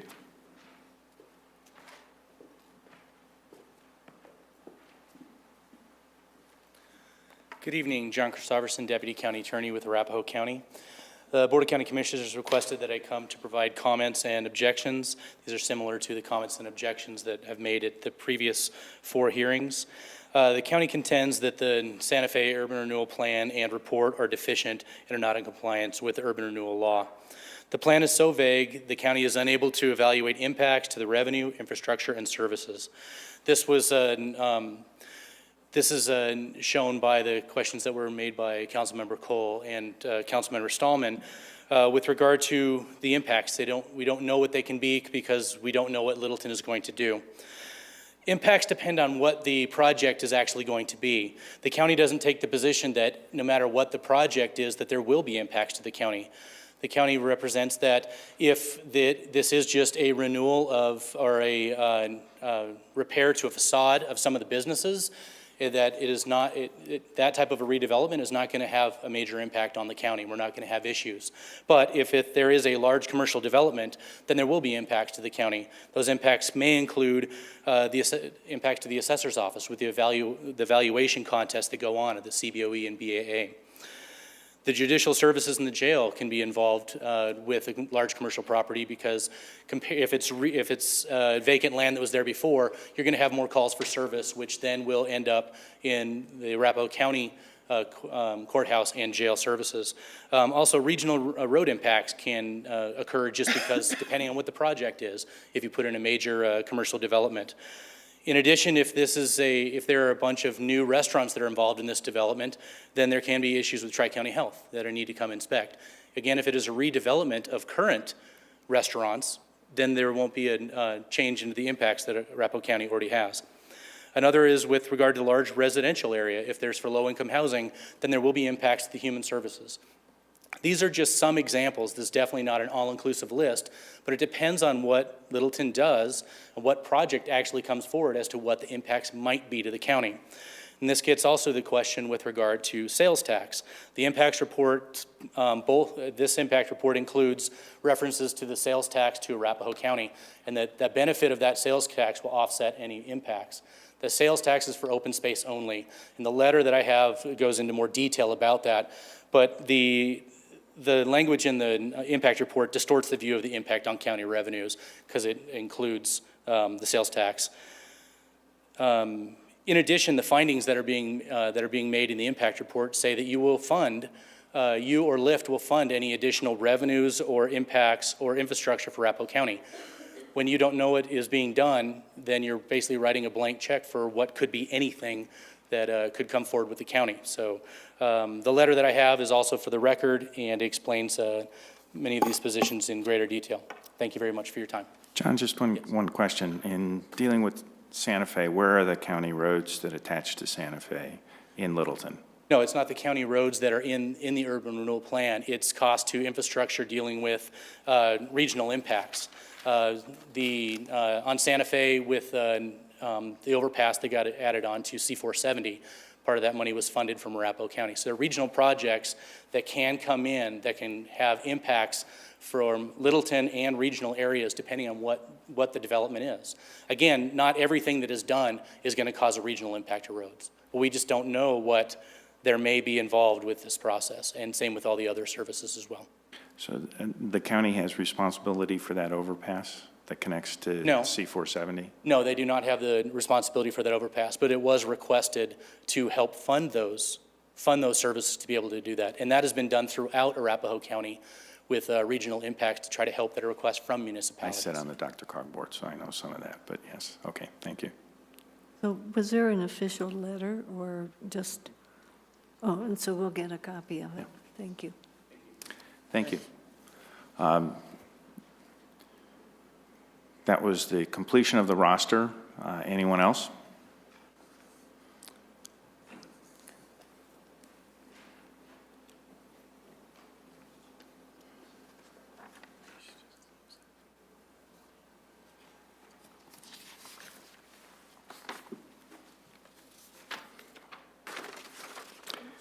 Doug Clark, I live in the 4th District.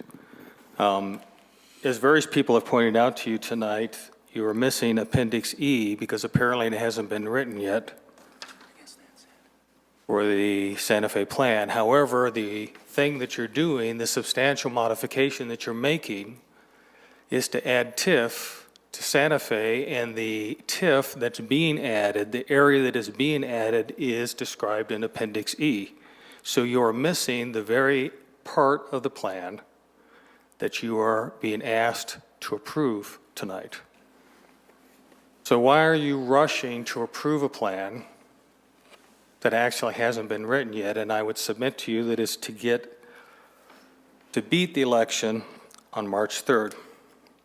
On December 2nd, 2014, you approved an intergovernmental agreement, or an IGA, between the City of Littleton, South Suburban Parks and Recreation District, and Littleton Invest for Tomorrow. In that IGA, you agreed to not substantially change the Santa Fe Urban Renewal Plan without prior consent from South Suburban, which is shown on a copy of the IGA, and it's also being passed around to you.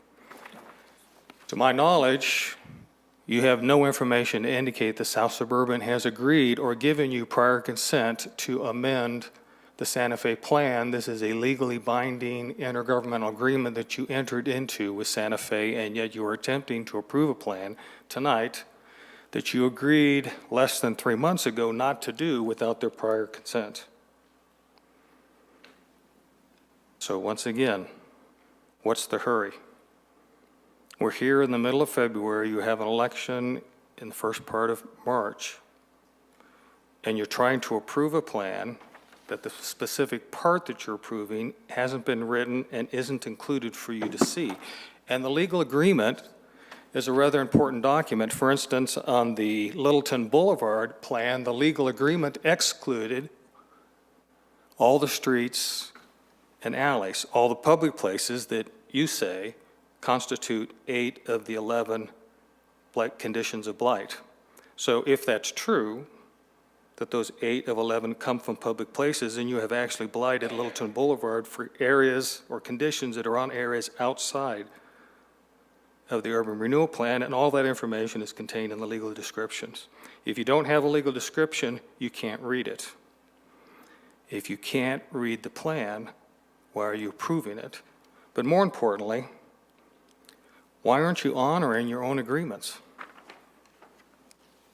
Is there any resolution or intergovernmental agreement or statement in the Littleton report that you'll actually stand behind for more than a month and a half?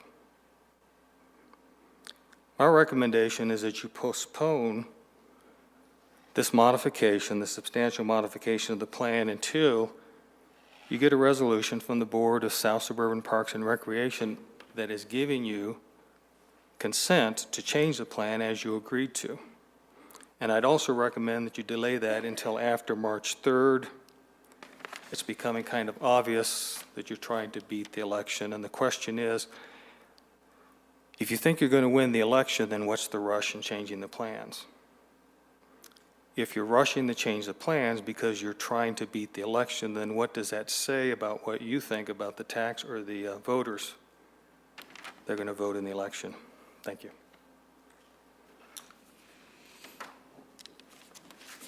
Thank you. Anyone else? Executive Director Reese.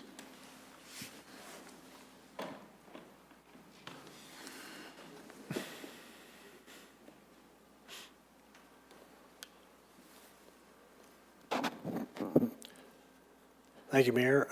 Just a couple of comments, and I may ask our legal counsel to come up and address a couple of the statements that were made. One regarding the Tabor implications. It doesn't apply, but I'll let Corey address that. It doesn't apply to urban renewal areas. And then also in regards to the impact reports with the county attorney's comments, I'd much rather defer to Corey's comments on that too. As you know, that's part of an arbitration that's ongoing. So I'll let Corey discuss that. With regards to several of the parcels that were requested to come out, again, they've all received notice. We went through this process back in November, and there was no objection at the time. Again, I think there's been some scare tactics put out there about LIFT using eminent domain that simply aren't true. And again, as we talked about before, my opening comments, I think the urban renewal tool provides a lot of benefits to property owners and prospective property owners, and I see no real downsides in this at all. So that's my comments regarding the properties that are being asked to be removed. Again, I could answer any questions, or I'd like to turn it over to Mr. Hoffman. Council, any questions at this stage? Question. Jerry? Councilmember. Go ahead. Councilmember Valdez. For the properties that want to opt out still, whether they opt out according to the time schedule you mentioned or not, what is the problem with letting them opt out at this point? Well, I think it really does have an effect on the overall basically implementation of the plan, because there's a lot of areas around the properties, as was discussed earlier, a lot of the infrastructure, curb, gutter, sidewalk are missing. Some of the parking lots that were mentioned have very little improvements in them.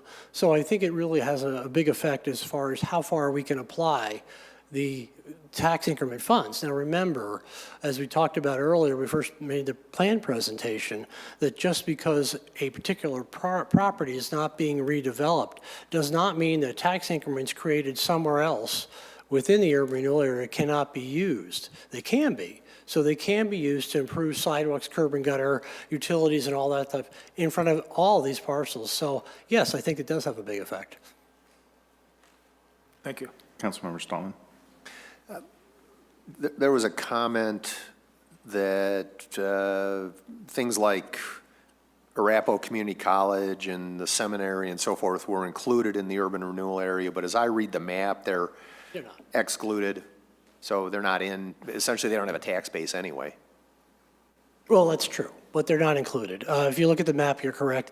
Also, I need to point out that some of the comments that were made have been brought up before.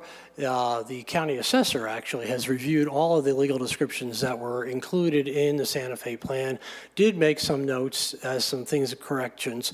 Again, there were some duplicates of parcel numbers, or some parcel numbers had changed because they had changed hands, that type of thing. So we had that all corrected, and the county does have the corrected tip. And those are all part of those appendices that are being referred to as being missing. They're all there. They're just all legal descriptions that have been, they apply to different parts of the property. Councilmember Beckman.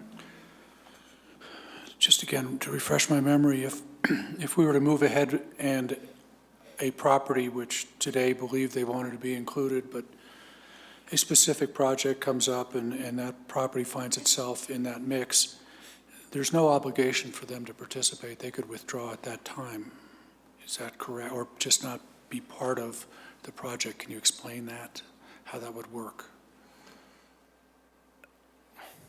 Okay, there's project, which refers to the whole area, then there's also development proposals, okay? So we're talking about Let's say a development proposal. Then, okay, so specific development. So there's no obligation for them to be included in that development proposal unless they so choose.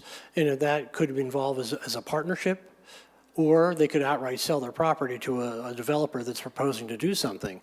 But again, that's between two separate property owners. And the difference is if they withdraw today, they can't come back in without a modification to the plan. That would require a modification of the plan. But just my comment, and my comment for the council is, I still believe if a property owner wants to not participate, we should honor that as a decision by a property owner. Ultimately, whether that's a good idea or a bad idea will be something that will be proven by time, but property owners should be able to have the right to withdraw. Other questions? Councilmember Brinkman. Kind of along that same line, what property owner rights are restricted or removed from a property owner by urban renewal, by being in a plan? They're not affected. I mean, they really are not. It is, again, it's a financial tool that tax increment financing would be available to be used to help a project do improvements, period. All the entitlement requirements and everything else still lie with the city. Do designations of blight, et cetera, being in a plan, how does that affect a property owner's ability to potentially sell or refinance or bank, I have never seen that being a problem. I really have not heard of anybody not being able to sell their property or refinance their property. The blight designation is not per property. It's per urban renewal area. So it's not specific to any parcels, so it should not be a factor. Questions at this stage? You wanted to bring the attorney up? Or you want to address those two issues?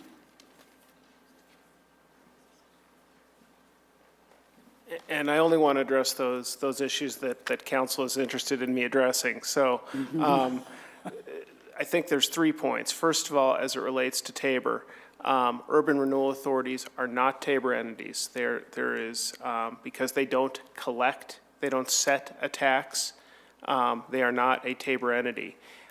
To the extent that the city, by agreement, determines to put sales tax increment into an urban renewal plan, that sales tax increment similarly goes into a special fund. It is pledged to a special fund, and because it is increment, it is not, again, subject to Tabor, unlike when your municipal general fund sales tax, which is subject to annual appropriation in the absence of urban renewal, that is subject to annual appropriation. But if it is done through cooperation agreement as sales tax increment, it is not.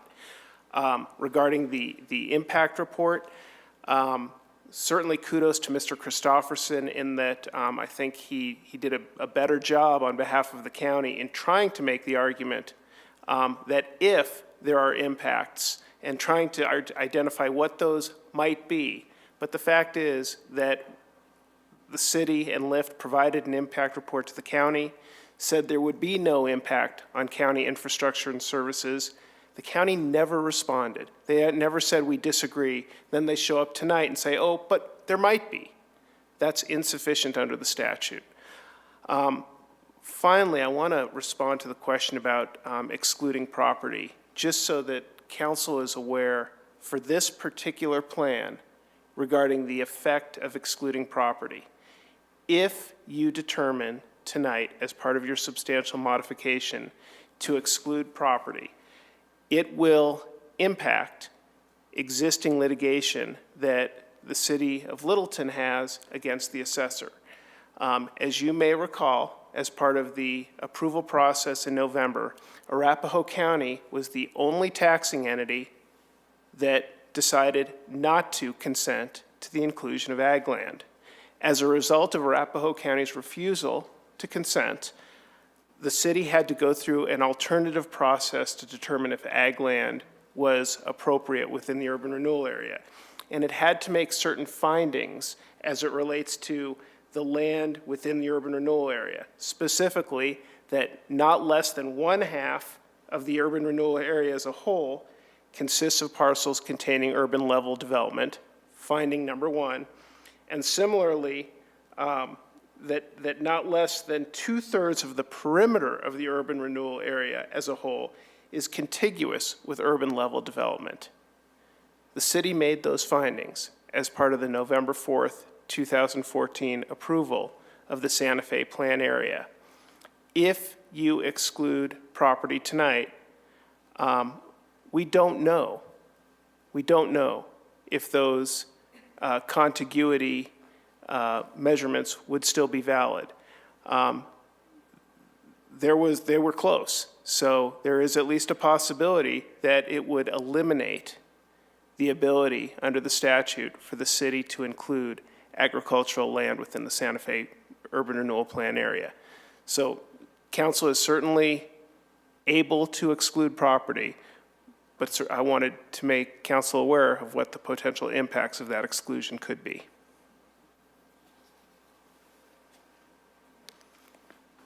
Randy? Mr. Hoffman, just a moment. So let me repeat back what I thought I heard and tell me if I got it right. So in November on the 4th, we passed the plan. Arapahoe County challenged that. The city and Arapahoe County are in litigation right now. We've heard about arbitrations and all that kind of stuff, and that's ongoing. Nonetheless, the city, believing that it was correct, and Arapahoe County, I'm sure they've got their own points too, entered into an agreement and entered into therefore litigation in good faith with the numbers being what the numbers were. And we believe, and we are spending time and energy and attorney's fees and money and all that kind of stuff based upon a calculation that exists as a status quo today. And if we're right and we prevail, then we move forward. And if we are wrong, or if we're right but this council tonight removes sufficient property to take us below what I'm going to call a threshold, if that's a proper use of that term. It is. Then we're really essentially scuttling our own case. Is that true or false, to an extent? That is true as it relates to the inclusion of agricultural land within the Santa Fe plan area. Thank you.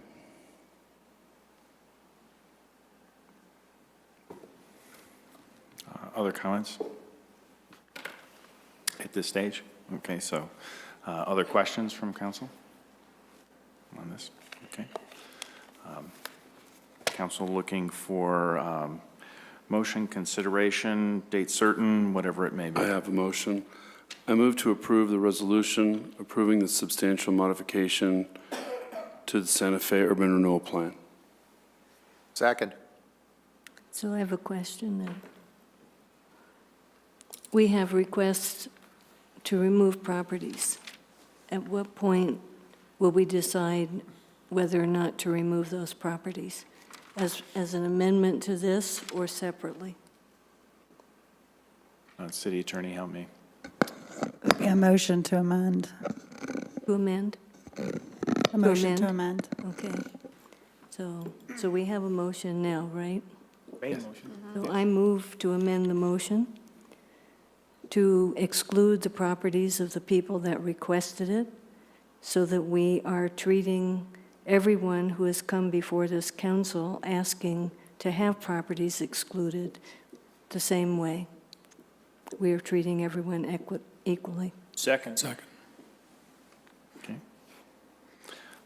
We have a motion and a second on an amendment to the main motion to exclude properties. I'm going to try and list them.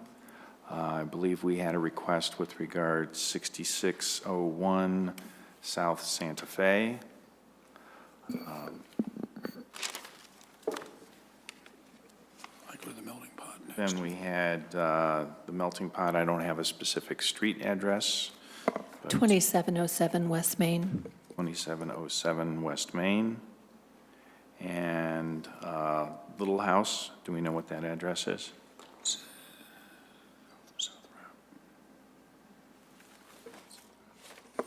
5777 South Rap. 5777 South Rap. And then also Gary Sutton's property at 6505 South Santa Fe. That is sufficient, at least identification. Okay, so it's 4 properties. I think there was a, Phil, there's one more. Sanded gravel is operated on 2 parcels that are separately addressed. One is 6601 and one is 6625. I had, I thought you had indicated 6625 was not included, but. I've heard that there may be amendments that I'm not aware of. Yeah, we don't Okay. have any of that information. So we just want to make sure both of them are. Okay, and 6625 South Santa Fe, if it's included, would like it to be removed. Okay, just clarifying the motion, so. Okay, we have a motion on the table. Discussion. Yes. Council, I really think we're moving forward on this rather quickly in order to avoid resistance from a lot of folks. I think a lot of the property owners here tonight, while they may have been notified months ago, I think now it's really coming out what this means to them personally. I think they have come forward and requested to be removed, and we should be respectful with their property rights and remove them from this plan. Other comments or discussion at this stage yet? At least one of the people who came forward was unaware of the considerations of their property, and they have no reason to come forward and say other than that was the fact, because apparently it is. And so that does concern me. I want to give every possibility for consideration to any property owner affected by this, because there still may be, and I hate to say it, but if people were not notified, as one was, we just need to make sure we do it right. Additional discussion? Okay. Amendments on the table. To remove 4 properties, 6625 South Santa Fe, 6601 South Santa Fe. That's the same property, Mayor. Okay. Just a different address. I'm sorry about that. Okay. 5777 South Rap, 6505 South Santa Fe. I missed the other address. 6505 Gary Sutton's. No, I had that one. 2707 West Main. 2707 West Main, which is the melting pot. Okay. Sorry, I got that one. Okay. Motion is on the table. Council ready to vote?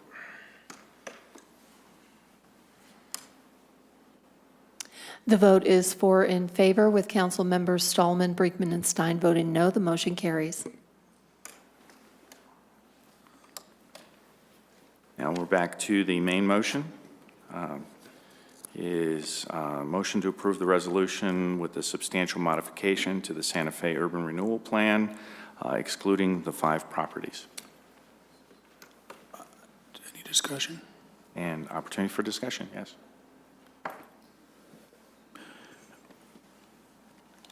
As the attorney mentioned to us, removing some of the properties may change the threshold or change the balance. I'm a little concerned about moving forward and approving something when we don't factually know that, in fact, it exists as we believe it does, fitting that agricultural exception. I think we need to table the vote until we have factual information. I'm just throwing it as discussion right now. I'm not making a motion yet. Discussion. I think that's wise. I would agree to that. We have the election coming up that may or may not affect the plan, depending on how we go forward with this vote tonight. So I think we should wait till after the election period. Okay. I'm looking for a motion then on that sentiment. I would like to make a motion to table it to a date certain, but I'm looking at my calendar here and I'm not sure which date it would be. Do you have a date? I would, and as one person mentioned, after the 3rd, but we have NLC or something else in there. That's a study session. That would be March 17th. Is that the date we're looking for? Yeah, 17th. To the 17th of March. That's the motion. So that's a motion on the table. Do we get a second? Second. Okay, so we have a motion and a second to table Resolution 12-2015 to March 17th. Comment? Mayor, I just want to echo, I think that makes some sense at this point, because I do believe the removal of those properties will remove ag from that area, and so it'll take us some time to recalculate that out. But I do think that's the outcome of the action by the council for that. And so it'll take some substantial reworking of looking at the plan now to remove the ag land if that's in case, if that indeed ends up being the case. Okay. So, council, we have a motion to table to a date certain, allowing for some research to be done is the comment. In addition to that, council ready to vote?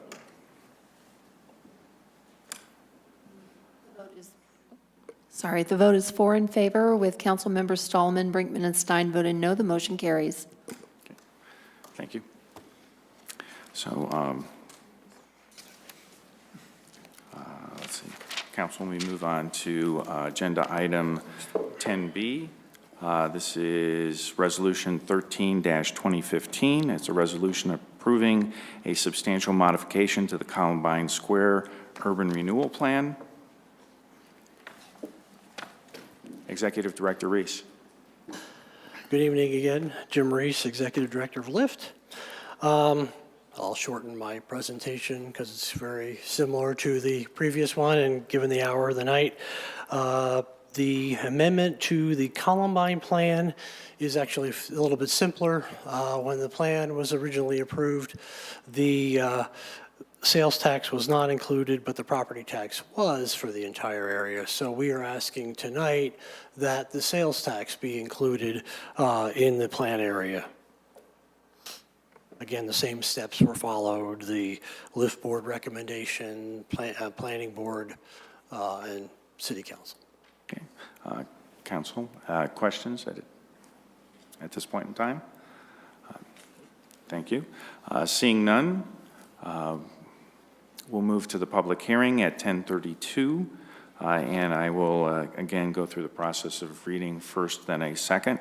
So first up is Sarah Kellner, and then next is Mary Cox.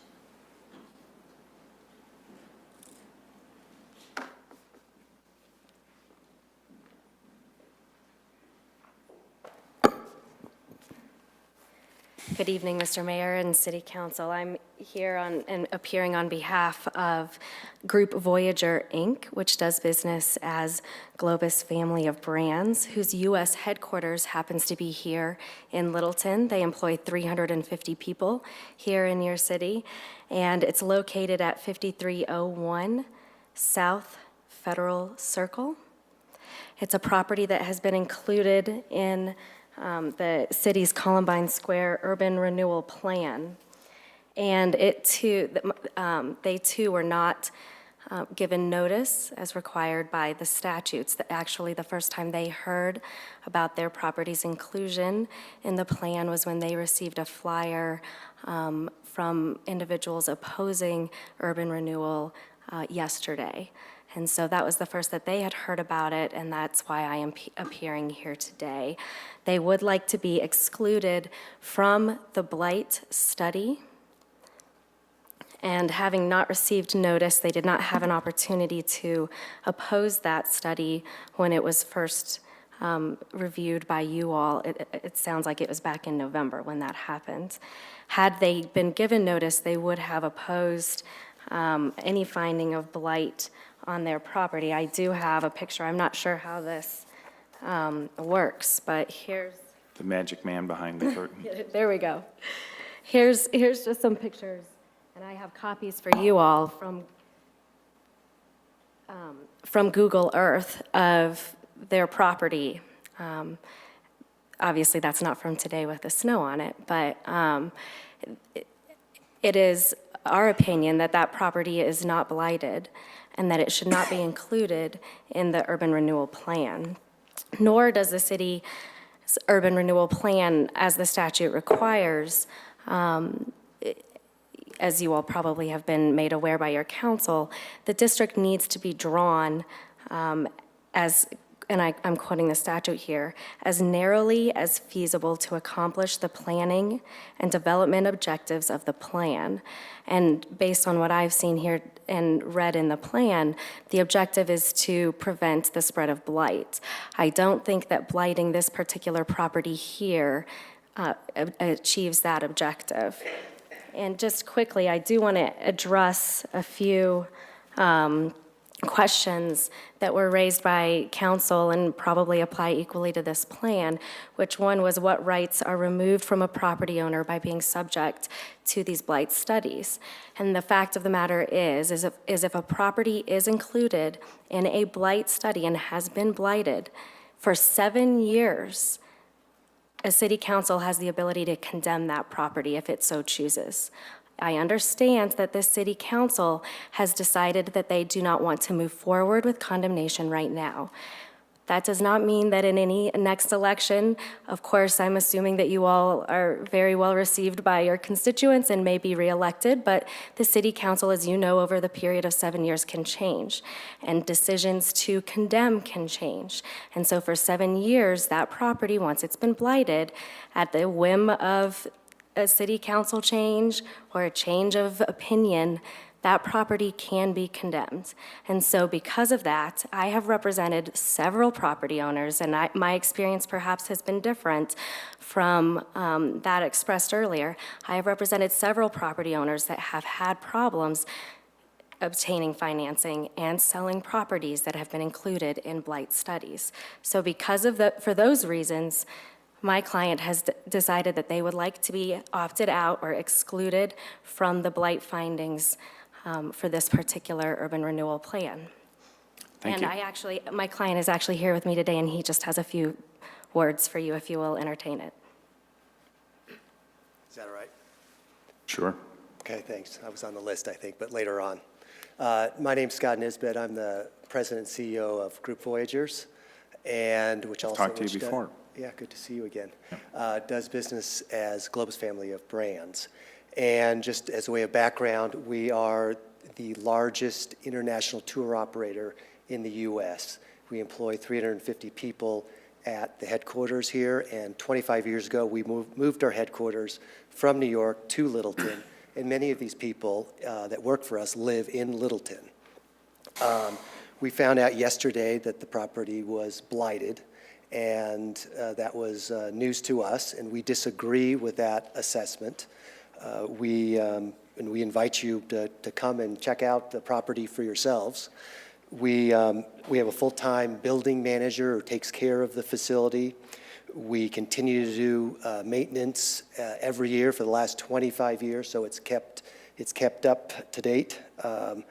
And we don't see a benefit to being part of this urban renewal plan.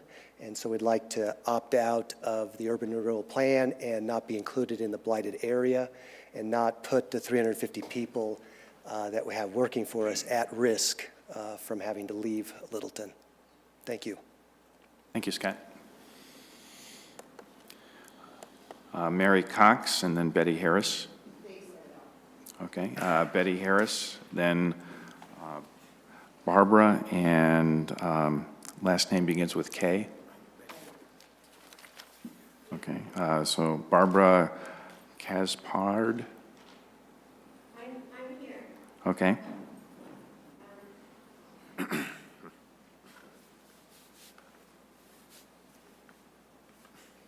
And then Linda Newfinke.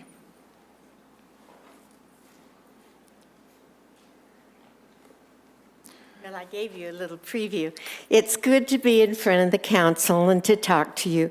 Littleton is a wonderful place, but a park should be in that area to protect our health. There's so much traffic on the corner of Bellevue and Federal. It's unbelievable. And the air pollution is very bad. I represent the nurses of Colorado. I'm the president of the Littleton Nurse Group. And we all have had problems. Even my husband died of lung disease from pollution. He just passed last November, or October it was. But at any rate, we need to protect our health. And the way we can do it is to put a park there. It would be wonderful. Dr. Wood and Dr. McKinsey, many, many years ago, started the Littleton Clinic. And that park should be named after them. They started the medical profession in Littleton. We want to build Littleton. We don't want to put more homes in there that would bring more pollution. Why would anybody consider putting however many, 500 units, that would be 10,000 cars? Who knows? At this point, you can hardly get up and down at 5 o'clock. All those streets are just loaded and you're just wall-to-wall traffic. And please consider that this is not the place to put a lot of units. We should honor our soldiers that have died, people that have really made Littleton important and continue to make Littleton the best place in the world to live. It's the Garden of Eden. I pray that you will consider not putting all those units there. Thank you, Barbara. Linda Newfinke. And then Jeannie Erickson. I just have a couple quick comments. I don't know what was going on with the lawsuit with Gas Express, but if you look at the Columbine Urban Renewal Plan, this is the county's designation for Gas Express. And when you look at the AIN number, the 2077-17-22201, that is included in the Urban Renewal Plan. I don't know if you need to exclude it. And then I also wanted to mention, based on the Littleton report of August and September of 2014, that you said you didn't exclude government buildings, but you've included the Arapahoe County Elections Facility. And one more comment. This is the public notice that was provided. It's the same public notice for the Columbine area. And again, it doesn't say that any specific properties were blighted. It only says it's going to talk about the general scope of the plan, the blight conditions and findings, and the relationship to local visions and goals. So nobody would know that they were potentially being blighted, that there was a blight survey conducted on their property and that they found X amount of blight conditions. So anyways, thank you. Thank you, Linda. And the information I have is Gas Express has dropped their suit or is no longer looking to be excluded. So thank you. Do we know that for a fact? Yes. Yes. Do we? Okay. Jeannie Erickson and Carol Breezak.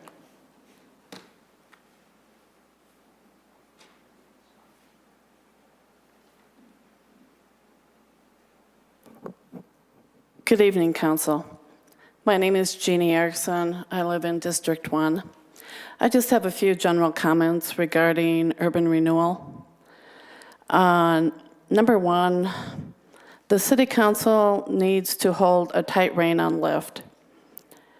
These are comments that have all been made by the City of Littleton Planning Board members at a September 11th, 2014 meeting.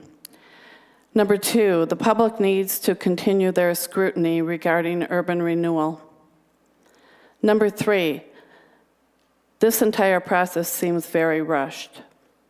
Number four, Littleton is being shoved through this template regarding urban renewal, and I feel personally insulted, and I think Littleton citizens should as well.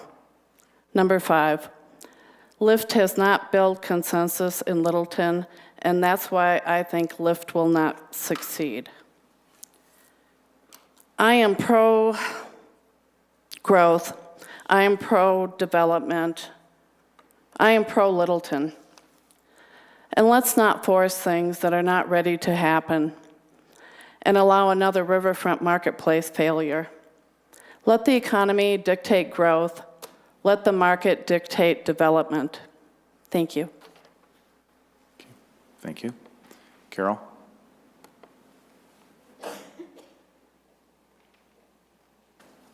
And then John. Carol Brazak, I live in the 4th District. I want to apologize. I get so excited because I get so frustrated with this process. So I want to apologize for my frustration earlier. I have one comment to make about this area that actually applied to both, but ran out of time. You had a consultant that came down and spent time with you, Tracy Huggins, and she explained to you that you should not be starting your TIF until you have a project. I don't know why you're not heeding her advice. She even explained to you that they made an error when they created the TIF for the Gates rubber plant and how it sat vacant and idle for 7 years, so they wasted 7 years of their TIF. So I would suggest that you listen to your consultant. Thank you. Thank you. John?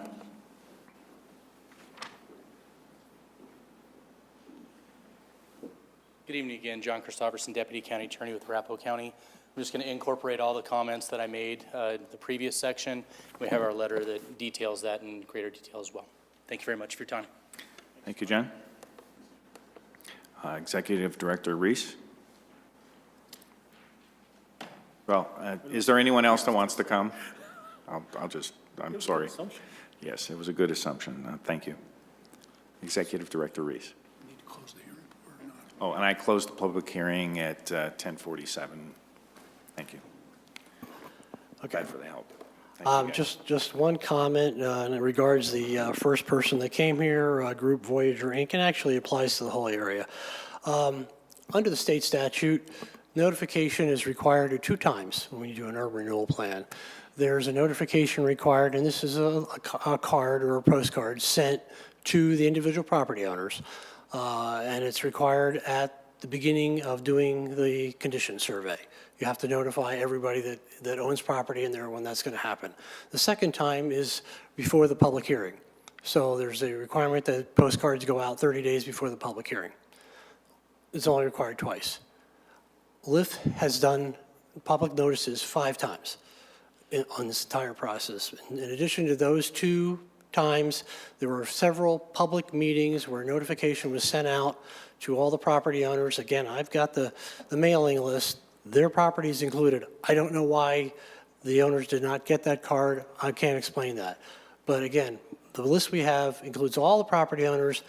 That list came from the county assessor's office. So that's what's required under the law, is that we use the existing addresses within the area. So I just wanted to clarify that, yes, Lyft did the notifications as required and then some. And regarding, that's the only comment I have. Councilmember Stallman? So again, just to be clear, the gentleman indicated that opting out of the urban renewal zone would essentially take their property out of a blight condition. Now, is it extremely possible, based on the pictures we saw, that their property, in fact, is not blighted, but resides in an area generally where blight conditions may exist? I would say that's probably a true statement. Okay. And therefore, if an urban renewal project were to occur and it made sense to improve public infrastructure or use urban renewal dollars for purposes of infrastructure, public infrastructure replacement, whereby an uneconomic project might become economically viable and attractive, like a building modification, like a building expansion, not being in the urban renewal zone means urban renewal dollars would not be available should the property owner seek to avail themselves of doing that. That's correct. And it can't be used anywhere else in the district either. Right. And there's no obligation for the property owner to participate in any urban renewal activities whatsoever. Again, as mentioned before, that this is purely, between a property owner and a developer, if that's the case, or the property owner themselves, if they should choose to make those type of improvements. Right. LIFT is not going to force anyone to make improvements. And the attorney mentioned condemnation, but beyond the resolution we've passed, perhaps they weren't aware of ballot initiative 2A, which takes condemnation out of our hands and puts it in the charter and says it will not be used as a matter of law in Littleton unless it's done friendly. That's correct. That was passed back in August last year, as well as, again, the state statute was changed in 2006 to prevent the use of eminent domain for economic development purposes. I hate to see people making decisions based on a flyer. Thank you. I'll go. Councilmember Valdez. We have a property owner that doesn't want to be a part of it. We have a property owner, I think, that knows what urban renewal is about. We have property owners that just don't want to be a part of this. To say that people are making a decision just on a flyer, unfortunately, there are a lot of people that make decisions on flyers. And I tell you, I have received information and seen information in the paper on also 2A too, that is very misleading. And to just say that 300 is all wrong, a scare tactic. I hope both of them go down. Careful how much you talk about that. What we don't want to do is take away tools from Littleton. And the condemnation is something that I hope we don't have to use, but someday a city council may have to use these things. So if they don't want to be a part of this today, that is their prerogative. They own that property. Councilmember Beckman. So we need the initial motion, and then we would have a follow-up motion to do the removal. Is that where we're at in the process? The main motion first. We need a main motion first. We haven't finished necessarily with questions or Okay, discussion. I just want to make sure of the process. I do have a question for Mr. Hoffman in that regard. So pretending we've just had the same identical conversation, does the calculation for the ag land at all apply in this plan? It does not. There was no ag land included in the Combine Square plan. Just wanted to verify that. Thank you. Okay, other questions, discussion? Okay, council looking for a motion.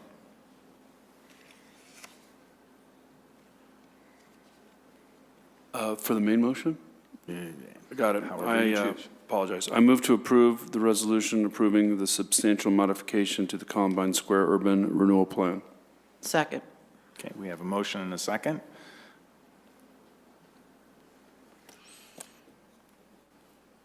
Time. I would like to make a motion to remove the property at 5301 South Federal Circle known as Globus or Group Voyager, Inc. from consideration in this urban renewal plan. Second. Okay, we have an amendment motion and a second. Additional discussion, council? Seeing none, At this point in time, council ready to vote? And this is on the amendment to the main motion to exclude essentially the Group Voyager Globus property. The vote is 4 in favor, with Council Members Stallman, Brinkman, and Stein voting no. The motion carries. And now we're back to the main motion as amended, excluding the Group Voyager Globus property. Additional discussion? Council ready to vote? I don't think, getting late here. So a yes vote is in favor of and no, okay, cool. Thank you. You didn't say that. I'm just Yes. ironing it out. This is approving Resolution 13-2015 with the amendment excluding a property. Cool, thanks. Okay. The vote is 4 in favor, with Councilmember Cole, Beckman, and Valdez voting no. The motion carries. Any other items, council? Manager? Okay, seeing none, we're adjourned at 10:55 PM.